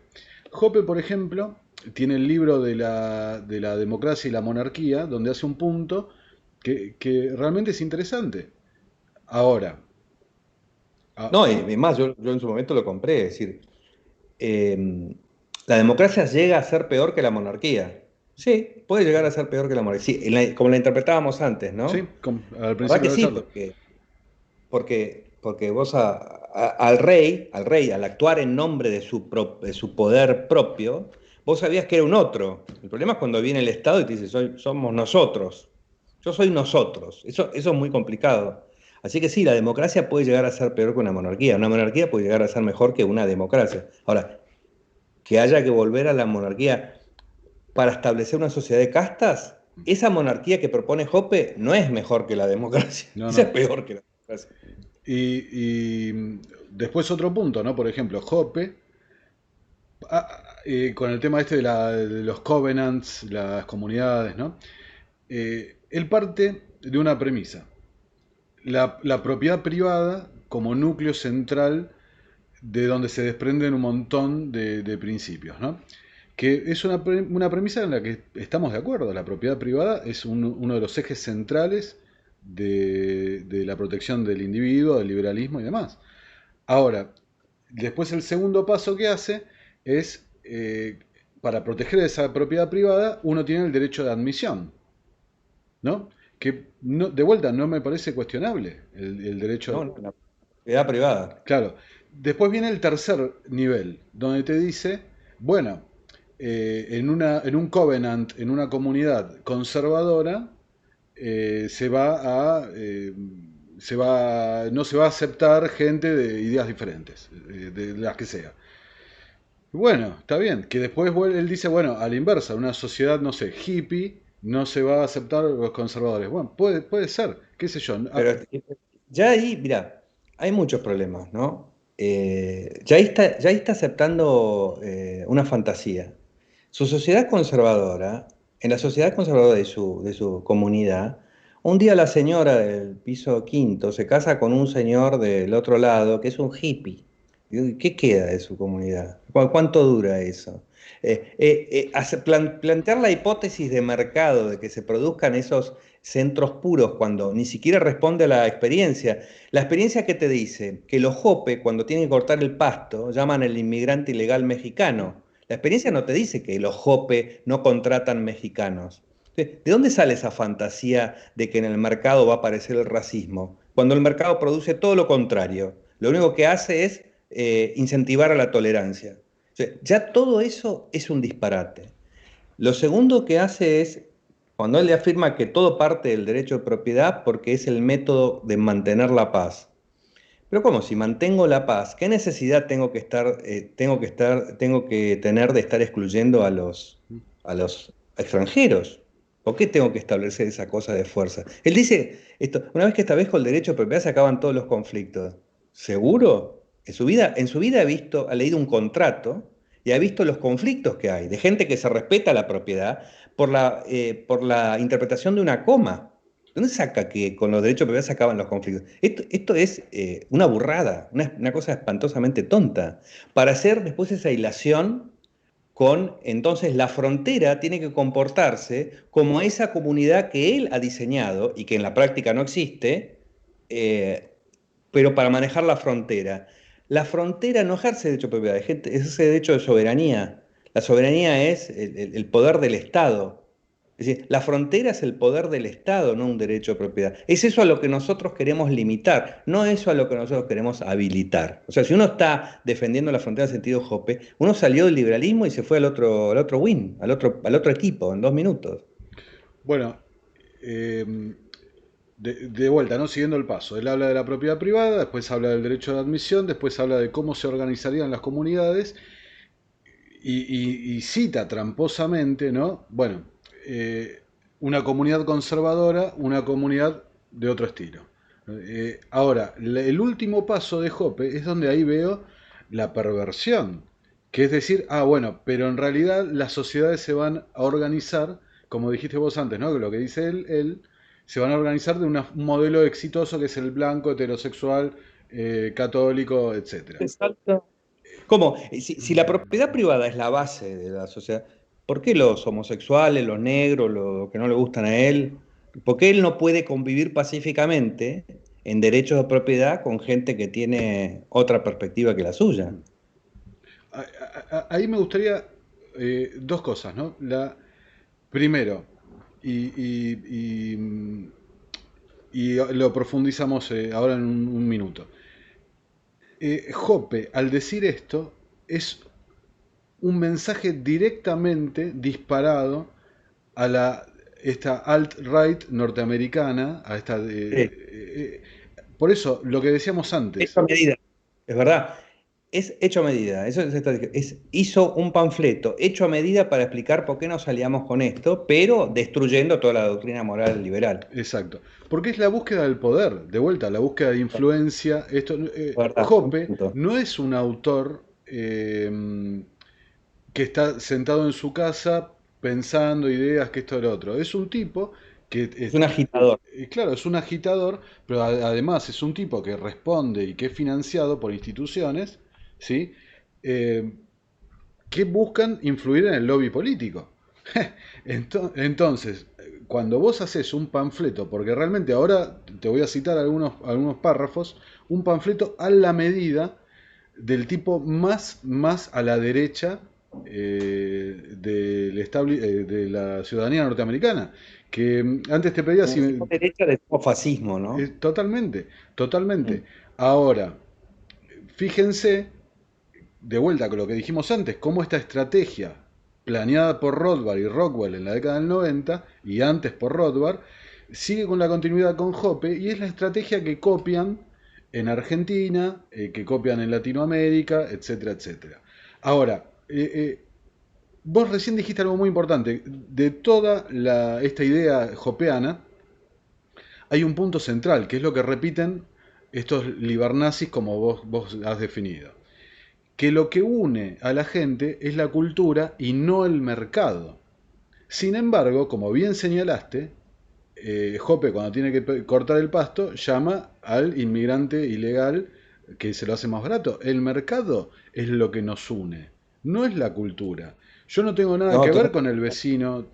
Sí, no hay una cultura fuera del mercado. Eso no es cultura, eso es adoctrinamiento político. La cultura es un orden espontáneo, como el mercado. La cultura es, ¿cómo le llamo al mercado? En otros términos diferentes, digamos. Pero más, la cultura más que parecerse, hablar de cultura argentina, por ejemplo, se parece a hablar de mercado argentino. No habría mercado argentino si no hubiera fronteras que lo limitan, políticas.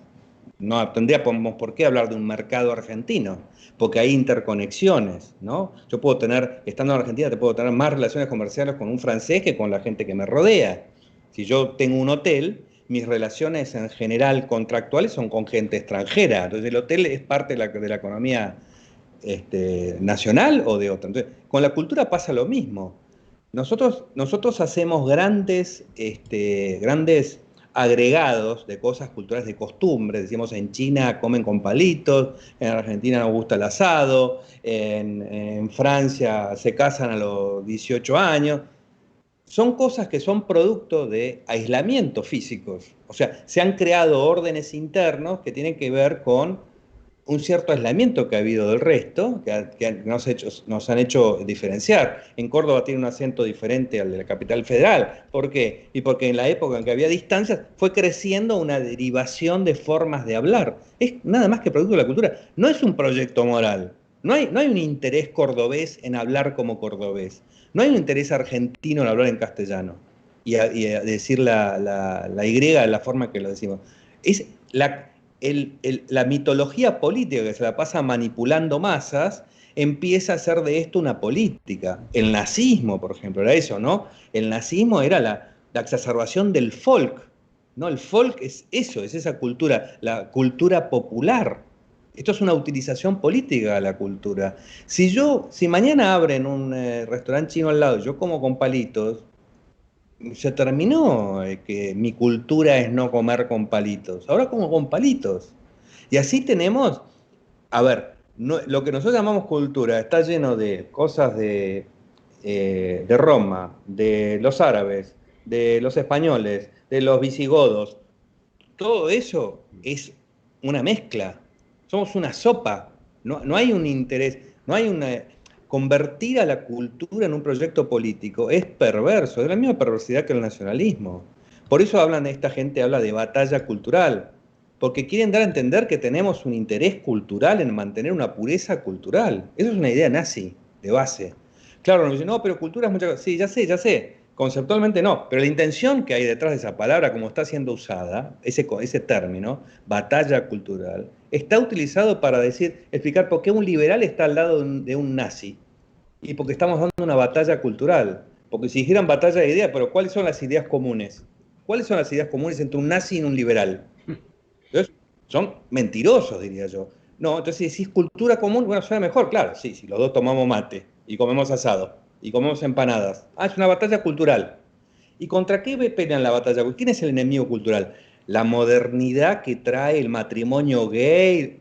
Ah, encima es una batalla cultural contra la libertad, específicamente, ¿no? O sea, vos estás hablando de cultura como pureza cultural contra una contaminación cultural. Ese es el conflicto que están describiendo, ¿eh? No es que están luchando contra el intervencionismo del Estado, para nada. Bueno, fíjate unas citas, ¿no? que traje para esta charla. Una crítica, una reseña a un libro que se llama White, Right and Libertarian, blanco, derechista y libertario. ¿Ok? Es un libro de Christopher Reichels que está prologado por Hans Hermann Hoppe, ¿no? Eh, Dice, por ejemplo, ¿no?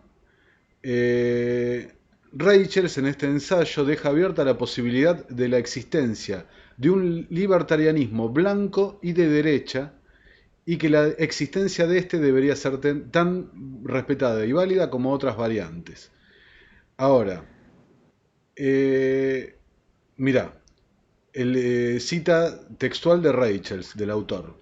La igualdad es una mentira, la jerarquía es esencial, las razas son diferentes, los sexos son diferentes, la moral importa y la degeneración es real.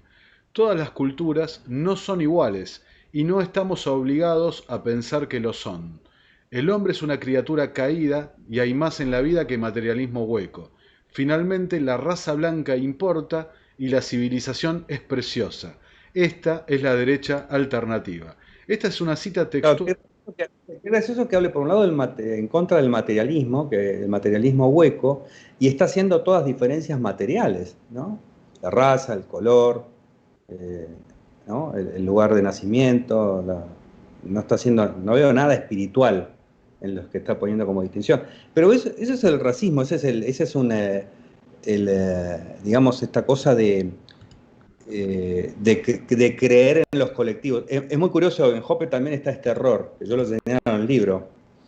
Él parte de la base, dice que no todos somos iguales, pero al dividir blancos contra no blancos, él está partiendo de la base de que todos los blancos son iguales y que todos los del otro lado son iguales. Es un multicolectivismo en conflicto. Eso sí se parece mucho más al marxismo, en la idea de la lucha de clases. Ahí hay lucha de razas, lucha de lo que quieras. ¿no? Es decir, establecer un conflicto permanente donde no lo hay, con un fin político, ¿no? Eh, no puede haber, yo siempre digo, puede haber liberales católicos, o puede haber liberales de River y liberales de Boca.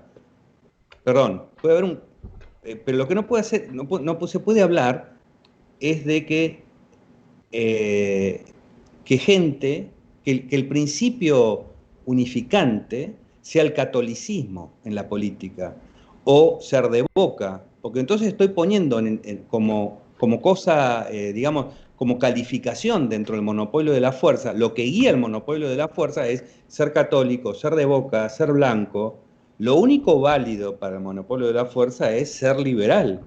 O sea, uno siendo liberal, adentro es cualquier cosa, pero como proyecto político, el liberalismo asociado a cualquier parcialidad es la negación del liberalismo.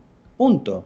Adentro uno es lo que quiere, pero asociar la política a ser blanco, a ser lo que fuera, eso es un sistema agresor. Ahí no hay ningún tipo de libertad individual resguardo, ¿no? Bueno, más que claro, la última cita que quiero traer a esto, ¿no? Y si querés, ya, digamos, saco una conclusión de esto que estamos hablando de Jope, antes de pasar al cierre nuestro. Yo, digamos, ¿cuánta gente no ha leído estas cosas o no ha investigado en profundidad y compra y se identifica con la capa superficial y no ve en profundidad lo que hay detrás de esta gente, ¿no? Los pensamientos que tienen, las ideas. Bueno, recién el libertarianismo blanco, racial, hablan de jerarquías, ¿no? De jerarquías no voluntarias, sino jerarquías. ¿Quién establece la jerarquía? Jope. Claro, Yo si tuviera que atravesar jerarquía, yo, Jope estaría en el último nivel, qué sé yo. ¿Cómo haces para ponerte de acuerdo? exacto. Yo, el racista es básicamente un estúpido. No sé si has visto, pero vos ves a cualquier racista y básicamente es un estúpido. Es alguien cuya autoestima no está hecha a partir de su individualidad, sino de pertenecer a algo que él cree que lo enaltece. O sea, los racistas de acá son los más brutos de la sociedad, siempre. Los más ignorantes, los más fanáticos, los más dogmáticos. Por eso, por eso está esta frase del nacionalismo se cura viajando, ¿no? Por Sí. eso es que el mercado, contrariamente a lo que dice Jope, no lleva a ese aislamiento entre grupos. Al contrario, lleva a moderar. Un tipo que pone un hotel gay, por ahí en su infancia te lleva lleno de prejuicios, en su adolescencia se hizo grande y vio este negocio y se le acabaron los prejuicios. Y vio Exacto. como con eso hacía plata. A vos no, yo no te gusto, bueno, no importa, yo te compro esto, ¿me lo das? Sí, tomá. Es decir, ese intercambio interesado modera, es al contrario lo que dice Jope. Lo que tiende es a hacer desaparecer los prejuicios. El mercado ha hecho mucho más por moralizar la sociedad que ningún libro sagrado, que ningún cura.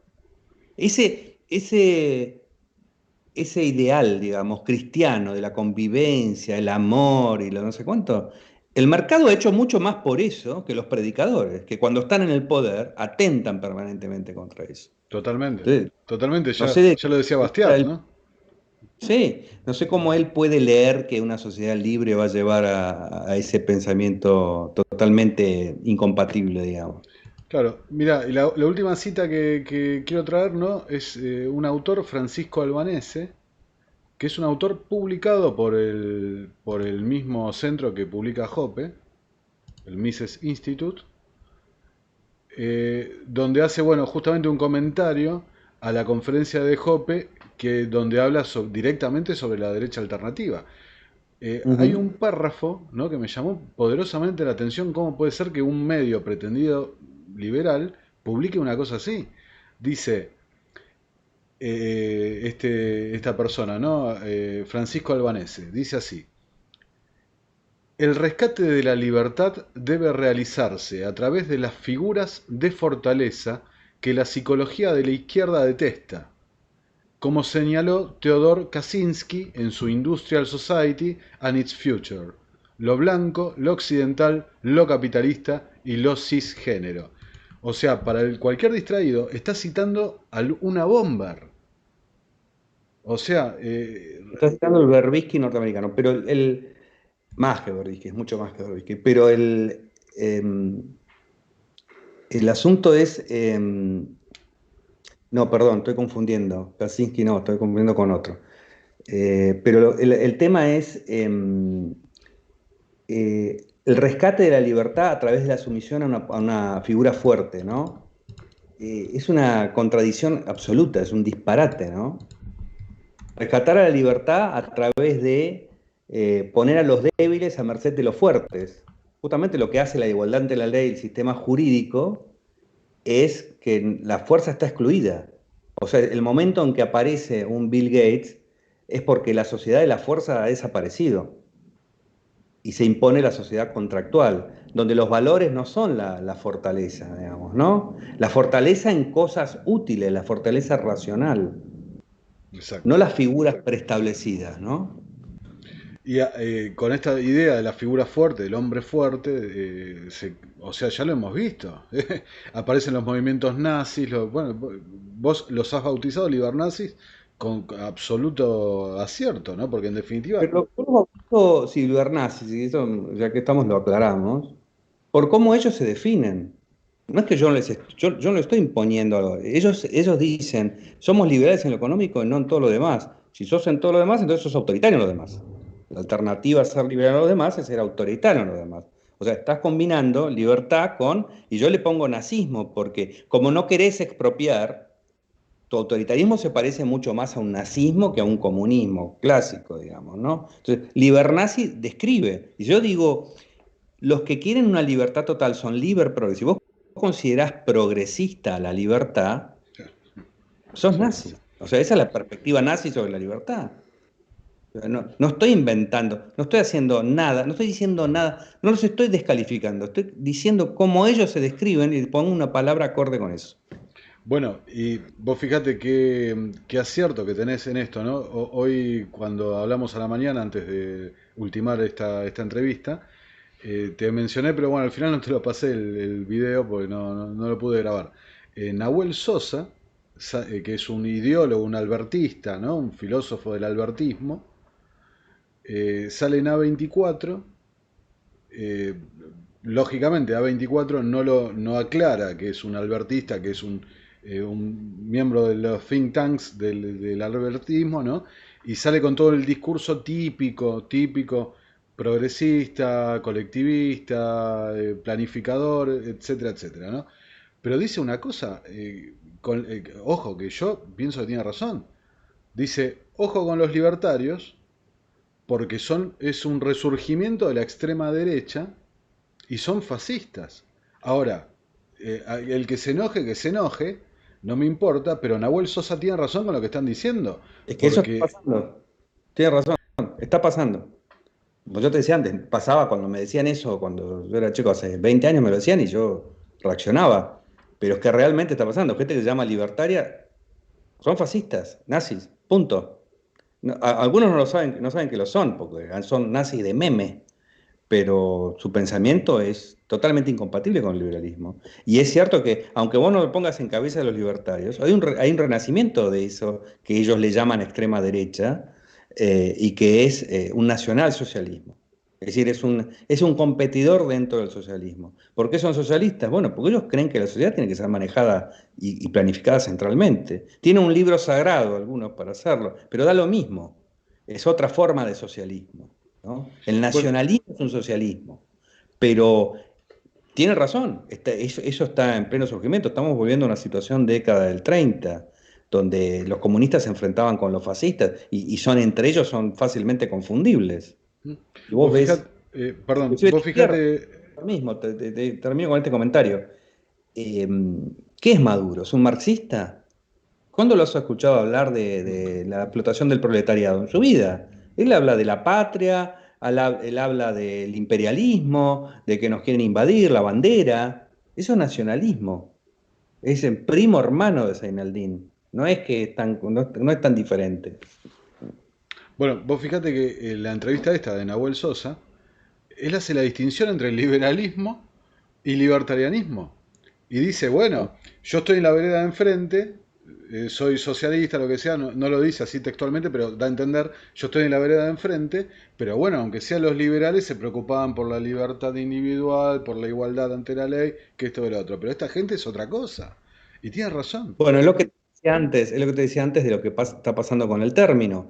Libertario acá en Estados Unidos se hizo para separarse de liberal, pero haberse corrido esa palabra, que en Latinoamérica se usa esa palabra, no tiene ningún sentido. Ahora, libertario hoy identifica mucho más a esta corriente paleolibertaria que no tiene nada, que es un neofascismo, que a lo libertario que llamaba hace 8 o 9 años, que era el anarcocapitalismo, que no tiene que ver, a pesar de que ellos se llaman anarcocapitalismo, es anarcocapitalismo con nacionalismo y con poder omnímodo de la iglesia, es una risa eso, ¿no? Pero quiero decir, hoy creo que la palabra liberal está más limpia que la palabra libertario en países como la Argentina. Sí, es más, hasta te agregaría, perdón, eh, justamente el libertario se identificaba con el anarcocapitalista. Hoy el libertario te dice, siguiendo el pensamiento hobbesiano, la importancia, ¿no?, de las ideas, de vuelta, de cómo un pensador es el que está influyendo. El pensamiento hobbesiano, ¿qué te dice? Hacer la intervención más brutal, cerrar las fronteras, ¿no?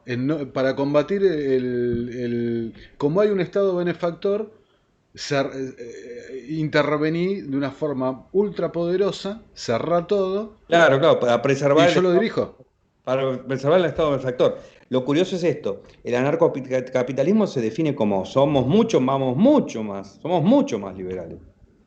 El libertarianismo paleo es muy curioso porque es 100 veces menos liberal que el liberalismo clásico. 100 veces. Totalmente. El liberalismo clásico, Hayek te dice camino de servidumbre. Cuando vos intervenís en la economía, eso va a generar un desastre que alguien va a creer que se va a resolver con otra intervención. Bueno, eso que están diciendo, cerrar la frontera por el estado de bienestar. Coincide como dice Milei, hay que mantener la prohibición de las drogas por el estado de bienestar, que es una estupidez, porque ahí están internados los mismos, señor Milei, los mismos adictos están internados en su estado de bienestar hoy. Y además de eso, vas a tener mucho más internados, vas a tener a los policías internados, a los delincuentes internados, etcétera, etcétera. Pero es ratificar el camino de servidumbre, ¿no? Entonces, en vez de eso está hecho para preservar el estado de bienestar, no Vos para fijate, terminarlo. sí. Vos fijate qué inconsistencia, ¿no? Qué incoherencia con esto del tema de las drogas que lo sacaste recién, que justamente el planteo es el que vos dijiste, como existe un Estado benefactor, y lo mantenemos con los impuestos, prohibamos la droga para que no haya más gente que Claro. use los recursos. Y No, una locura, los una choripanes también hay locura. que prohibirlo. Claro, pero por el otro lado te critican las medidas de las cuarentenas, ¿no? Pero, Negando las decisiones ¿con qué individuales. argumento entonces vas a criticar el control de precios? El control de precios es porque hay inflación. Exactamente, es una Y inconsistencia después total. la persecución a los que no cumplen con los precios. Pero si hay control de precios, ¿cómo no vas a perseguir? Es un disparate. O sea, al final, cuando Milei pasa de ser liberal a narcocapitalista porque leyó no sé qué, porque pasó en una semana más o menos, tiene una capacidad de cambio muy importante, bueno, es menos liberal que antes, vuelve a la situación anterior. Totalmente, totalmente. Y si querés para ir dándole un cierre, pues no te quiero robar más tiempo, ¿no? Ya llevamos 1 hora 45. Eh, para ir dándole un cierre, ¿cómo ves la divulgación? ¿Cómo ves esta necesidad? ¿No? Mira, te voy a confesar algo. Eh, Cuando la primera vez que charlamos nosotros por Twitter, mensaje directo, me dijiste, hace falta la idea esta, ¿no?, de terapia liberal, de divulgación liberal razonable, ¿no? No esta cosa, lo que está extendido por ahí, ¿no? Y justamente en la entrevista anterior con Lorenzo Ramírez, el economista español, el periodista español, me decía lo mismo. Lo que hace falta acá es esto, divulgar el liberalismo, no caer en falacias tras falacias, que solamente alimenta la búsqueda del poder de determinados sectores. Yo le diría esto a todos, a los liberales y a los no liberales, escriban. Si tienen algo para proponer como doctrina moral, o sea, la libertad no alcanza, bueno, ¿qué más pondrían? O sea, su autoritarismo, ¿qué incluiría? ¿Cómo sería la vida en estas circunstancias, llegaran al poder, digamos, ¿no? Habría que llegar virgen al matrimonio. Hay una película que se llama El cuento de la criada, no es una película, es una serie, es una novela en realidad y una serie. ¿Sería así? Eso sería un ideal paleolibertario, un paraíso lagiano, por llamarlo de alguna manera. ¿Sería como eso? Eso, cuando hablan de volver a la Edad Media, sería algo parecido a eso. Que todos escriban, que escriban lo que quieren. El liberalismo dice, cuando dice el liberalismo no alcanza, no, el liberalismo escribe hasta acá, libertad individual. Después cada uno imagina cómo vive dentro de la libertad individual. Dicen que no alcanza. Bueno, escriban la otra parte. Nosotros lo que tenemos que hacer si pensamos en la libertad es esclarecer ideas. Escribir es no solamente escribir, es hacer un video, lo mismo, ¿no? Pero digo, el ejercicio de poner en orden las ideas. Yo quiero más escritos del otro lado, de más explicaciones. Si dicen que al liberalismo le está faltando una moral, bueno, ¿cuál moral? No, me dicen la fe.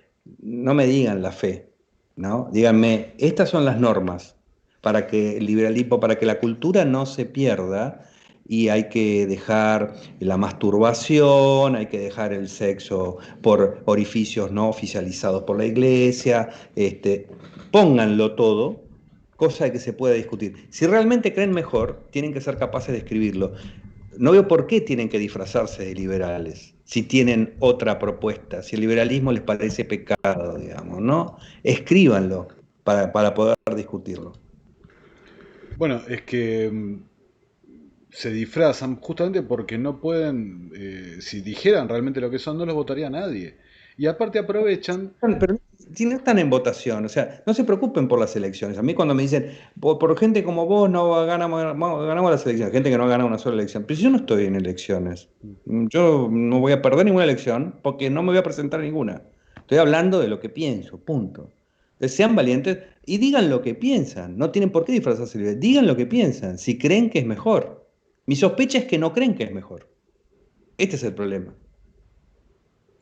Bueno, José, la última pregunta que te quiero hacer, porque todo el tiempo que te vengo escuchando y leyendo, jamás vos como te, o sea, yo creo que vos tenés una simpatía con el anarcocapitalismo. Antes lo dijiste en la charla de que lo ves como algo a futuro, pero te he leído varias veces cuestionando muchísimo el rol del Estado y avanzando hacia una sociedad de acuerdos voluntarios, una sociedad privada.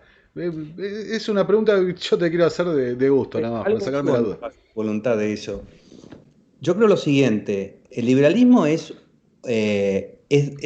una tradición, es una historia y sobre esa tradición y sobre esa historia pensamos. Llega un punto el que le llamamos clásico, que sería el proyecto constitucional de Estados Unidos, esta idea de el monopolio de la fuerza defiende derechos individuales. Eso le llamaríamos un liberalismo clásico. Pero no es que hay liberalismo clásico y anarcocapitalismo. No, una vez que partimos de acá, podemos seguir cuestionando, porque ya tenemos la experiencia. Entonces, yo, por ejemplo, creo que fue un error haber pensado en un poder legislativo así pensado, ¿no? Yo creo que el gobierno, y eso se ve mucho más en la Constitución argentina todavía, digamos, ¿no? Yo creo que el gobierno no tiene facultades para regular la vida privada, por lo tanto no debe haber un poder legislativo como tal, sino que tendría que haber un parlamento que regula el Estado, únicamente, cuya única función regulatoria sea sobre el Estado. No tiene nada que opinar sobre mis hijos, sobre mi patrimonio, nada que opinar. El resto es un problema judicial. Eh, Cosas por el estilo. Yo creo que no tiene que haber impuestos. Entonces, si no hay impuestos, porque al haber impuestos ya estoy quebrantando la relación de poder. Yo soy un súbdito. No hay forma de que sea mi Estado si yo pago impuestos. Ah, pero esto no se podría pagar nada. Bueno, que a mí no me preocupa que se pague todo eso. Yo imagino una política, inclusive imagino algo a lo que le llamaríamos administración común, política, sin que sea un Estado, sin que sea, digamos, que esté hecho, mantenido por impuestos, sino simplemente por asociación voluntaria. Como hay un libro de Martín Krause y Alberto Venegas Lynch que de hace muchísimo tiempo donde cuenta cómo se manejó la fiebre amarilla en Argentina, donde no había un Ministerio de Salud. La gente se juntó, se organizó, juntaron fondos y con eso recogían los cadáveres en las veredas, etcétera. Terminó la fiebre amarilla y disolvieron el fondo. ¿Sí? Eso es política también, eso no es Estado. Entonces, el anarcocapitalismo, lo que pasa es que hay distintas vertientes y en general lo que hace es imaginar. Si no hubiera Estado pasaría esto. Y a mí me parece muy difícil eso, por eso para mí es un proyecto de investigación. Yo tengo simpatía, mi posición es esta, tenemos un núcleo que es un Estado limitado. Sobre ese núcleo avancemos, pero no imaginemos qué hay dentro de 40 pasos, por eso no creo que funcione así. No se puede. ¿Cómo se termina el Estado? Si vamos a... No, yo quiero anarcocapitalismo, así que no me meto en política. Bueno, ¿querés terminar con el Estado? ¿Cómo se termina? ¿Con un acto legislativo? Si es un acto legislativo, ya es el mismo disparate que se imaginó para el nacimiento del Estado con la posición contractualista. Entonces, ¿cómo va a decir que ahí voy al anarcocapitalismo? No me lo imagino. Sí creo que de esto que nosotros partimos, no del éter, sino de esto que nosotros partimos, ¿qué cosas pensamos que el Estado podría no tener? Capaz que llegamos a un punto que ya no le podemos llamar Estado a eso. Si sacamos los impuestos, si sacamos la educación, si sacamos, etcétera, sacamos la legislación, sacamos un montón de cosas. Yo puedo, más que eso, ¿entendés? Más que ir a un modelo anarcocapitalista, eso es lo que a mí no me suena, que es lo que aparece en principio. No, habría agencias de seguro, qué sé yo, si habría agencias de seguro. Hay un montón de problemas que no sé cómo se solucionan. En cambio, si yo voy desmembrando ese Estado como existe, no hay dos puntos, liberalismo clásico y anarcocapitalismo, no, hay un proceso. Entonces me gusta seguir imaginando y pensando cómo quitar esta posibilidad de que exista un Estado como única alternativa, pero así, digamos, como un proceso, no como un modelo final. Perfecto, perfecto. Y realmente, Conozco al anarcocapital, no reconozco al palio libertarianismo en ese sentido. Creo que es una falsificación de todo, ¿no? seguro, seguro, y es lo que hemos desarrollado en toda la charla, ¿no? Creo que realmente sobre todo con estas últimas palabras y en definitiva con todo el material, has dado una imagen de un libertarianismo, liberalismo realista de verdad, no una fantasía neonazi. Bueno, José, realmente, para dar un cierre, yo podría estar 10 horas más hablando con vos, no tengo ningún problema, me encanta, te admiro muchísimo, pero no quiero robarte más tiempo. ¿Algún comentario final que quieras hacer? No, muchas gracias, te agradezco mucho la invitación. Bueno, muchas gracias. Y a toda la audiencia, bueno, espero que hayan disfrutado la charla. Eh, Ojalá, como dijo José, se puedan seguir desarrollando las ideas, trabajar, pensar, producir escritos, producir material, divulgar las ideas de la libertad con honestidad intelectual. Bueno, nos vemos la próxima semana en una nueva edición de Terapia Liberal.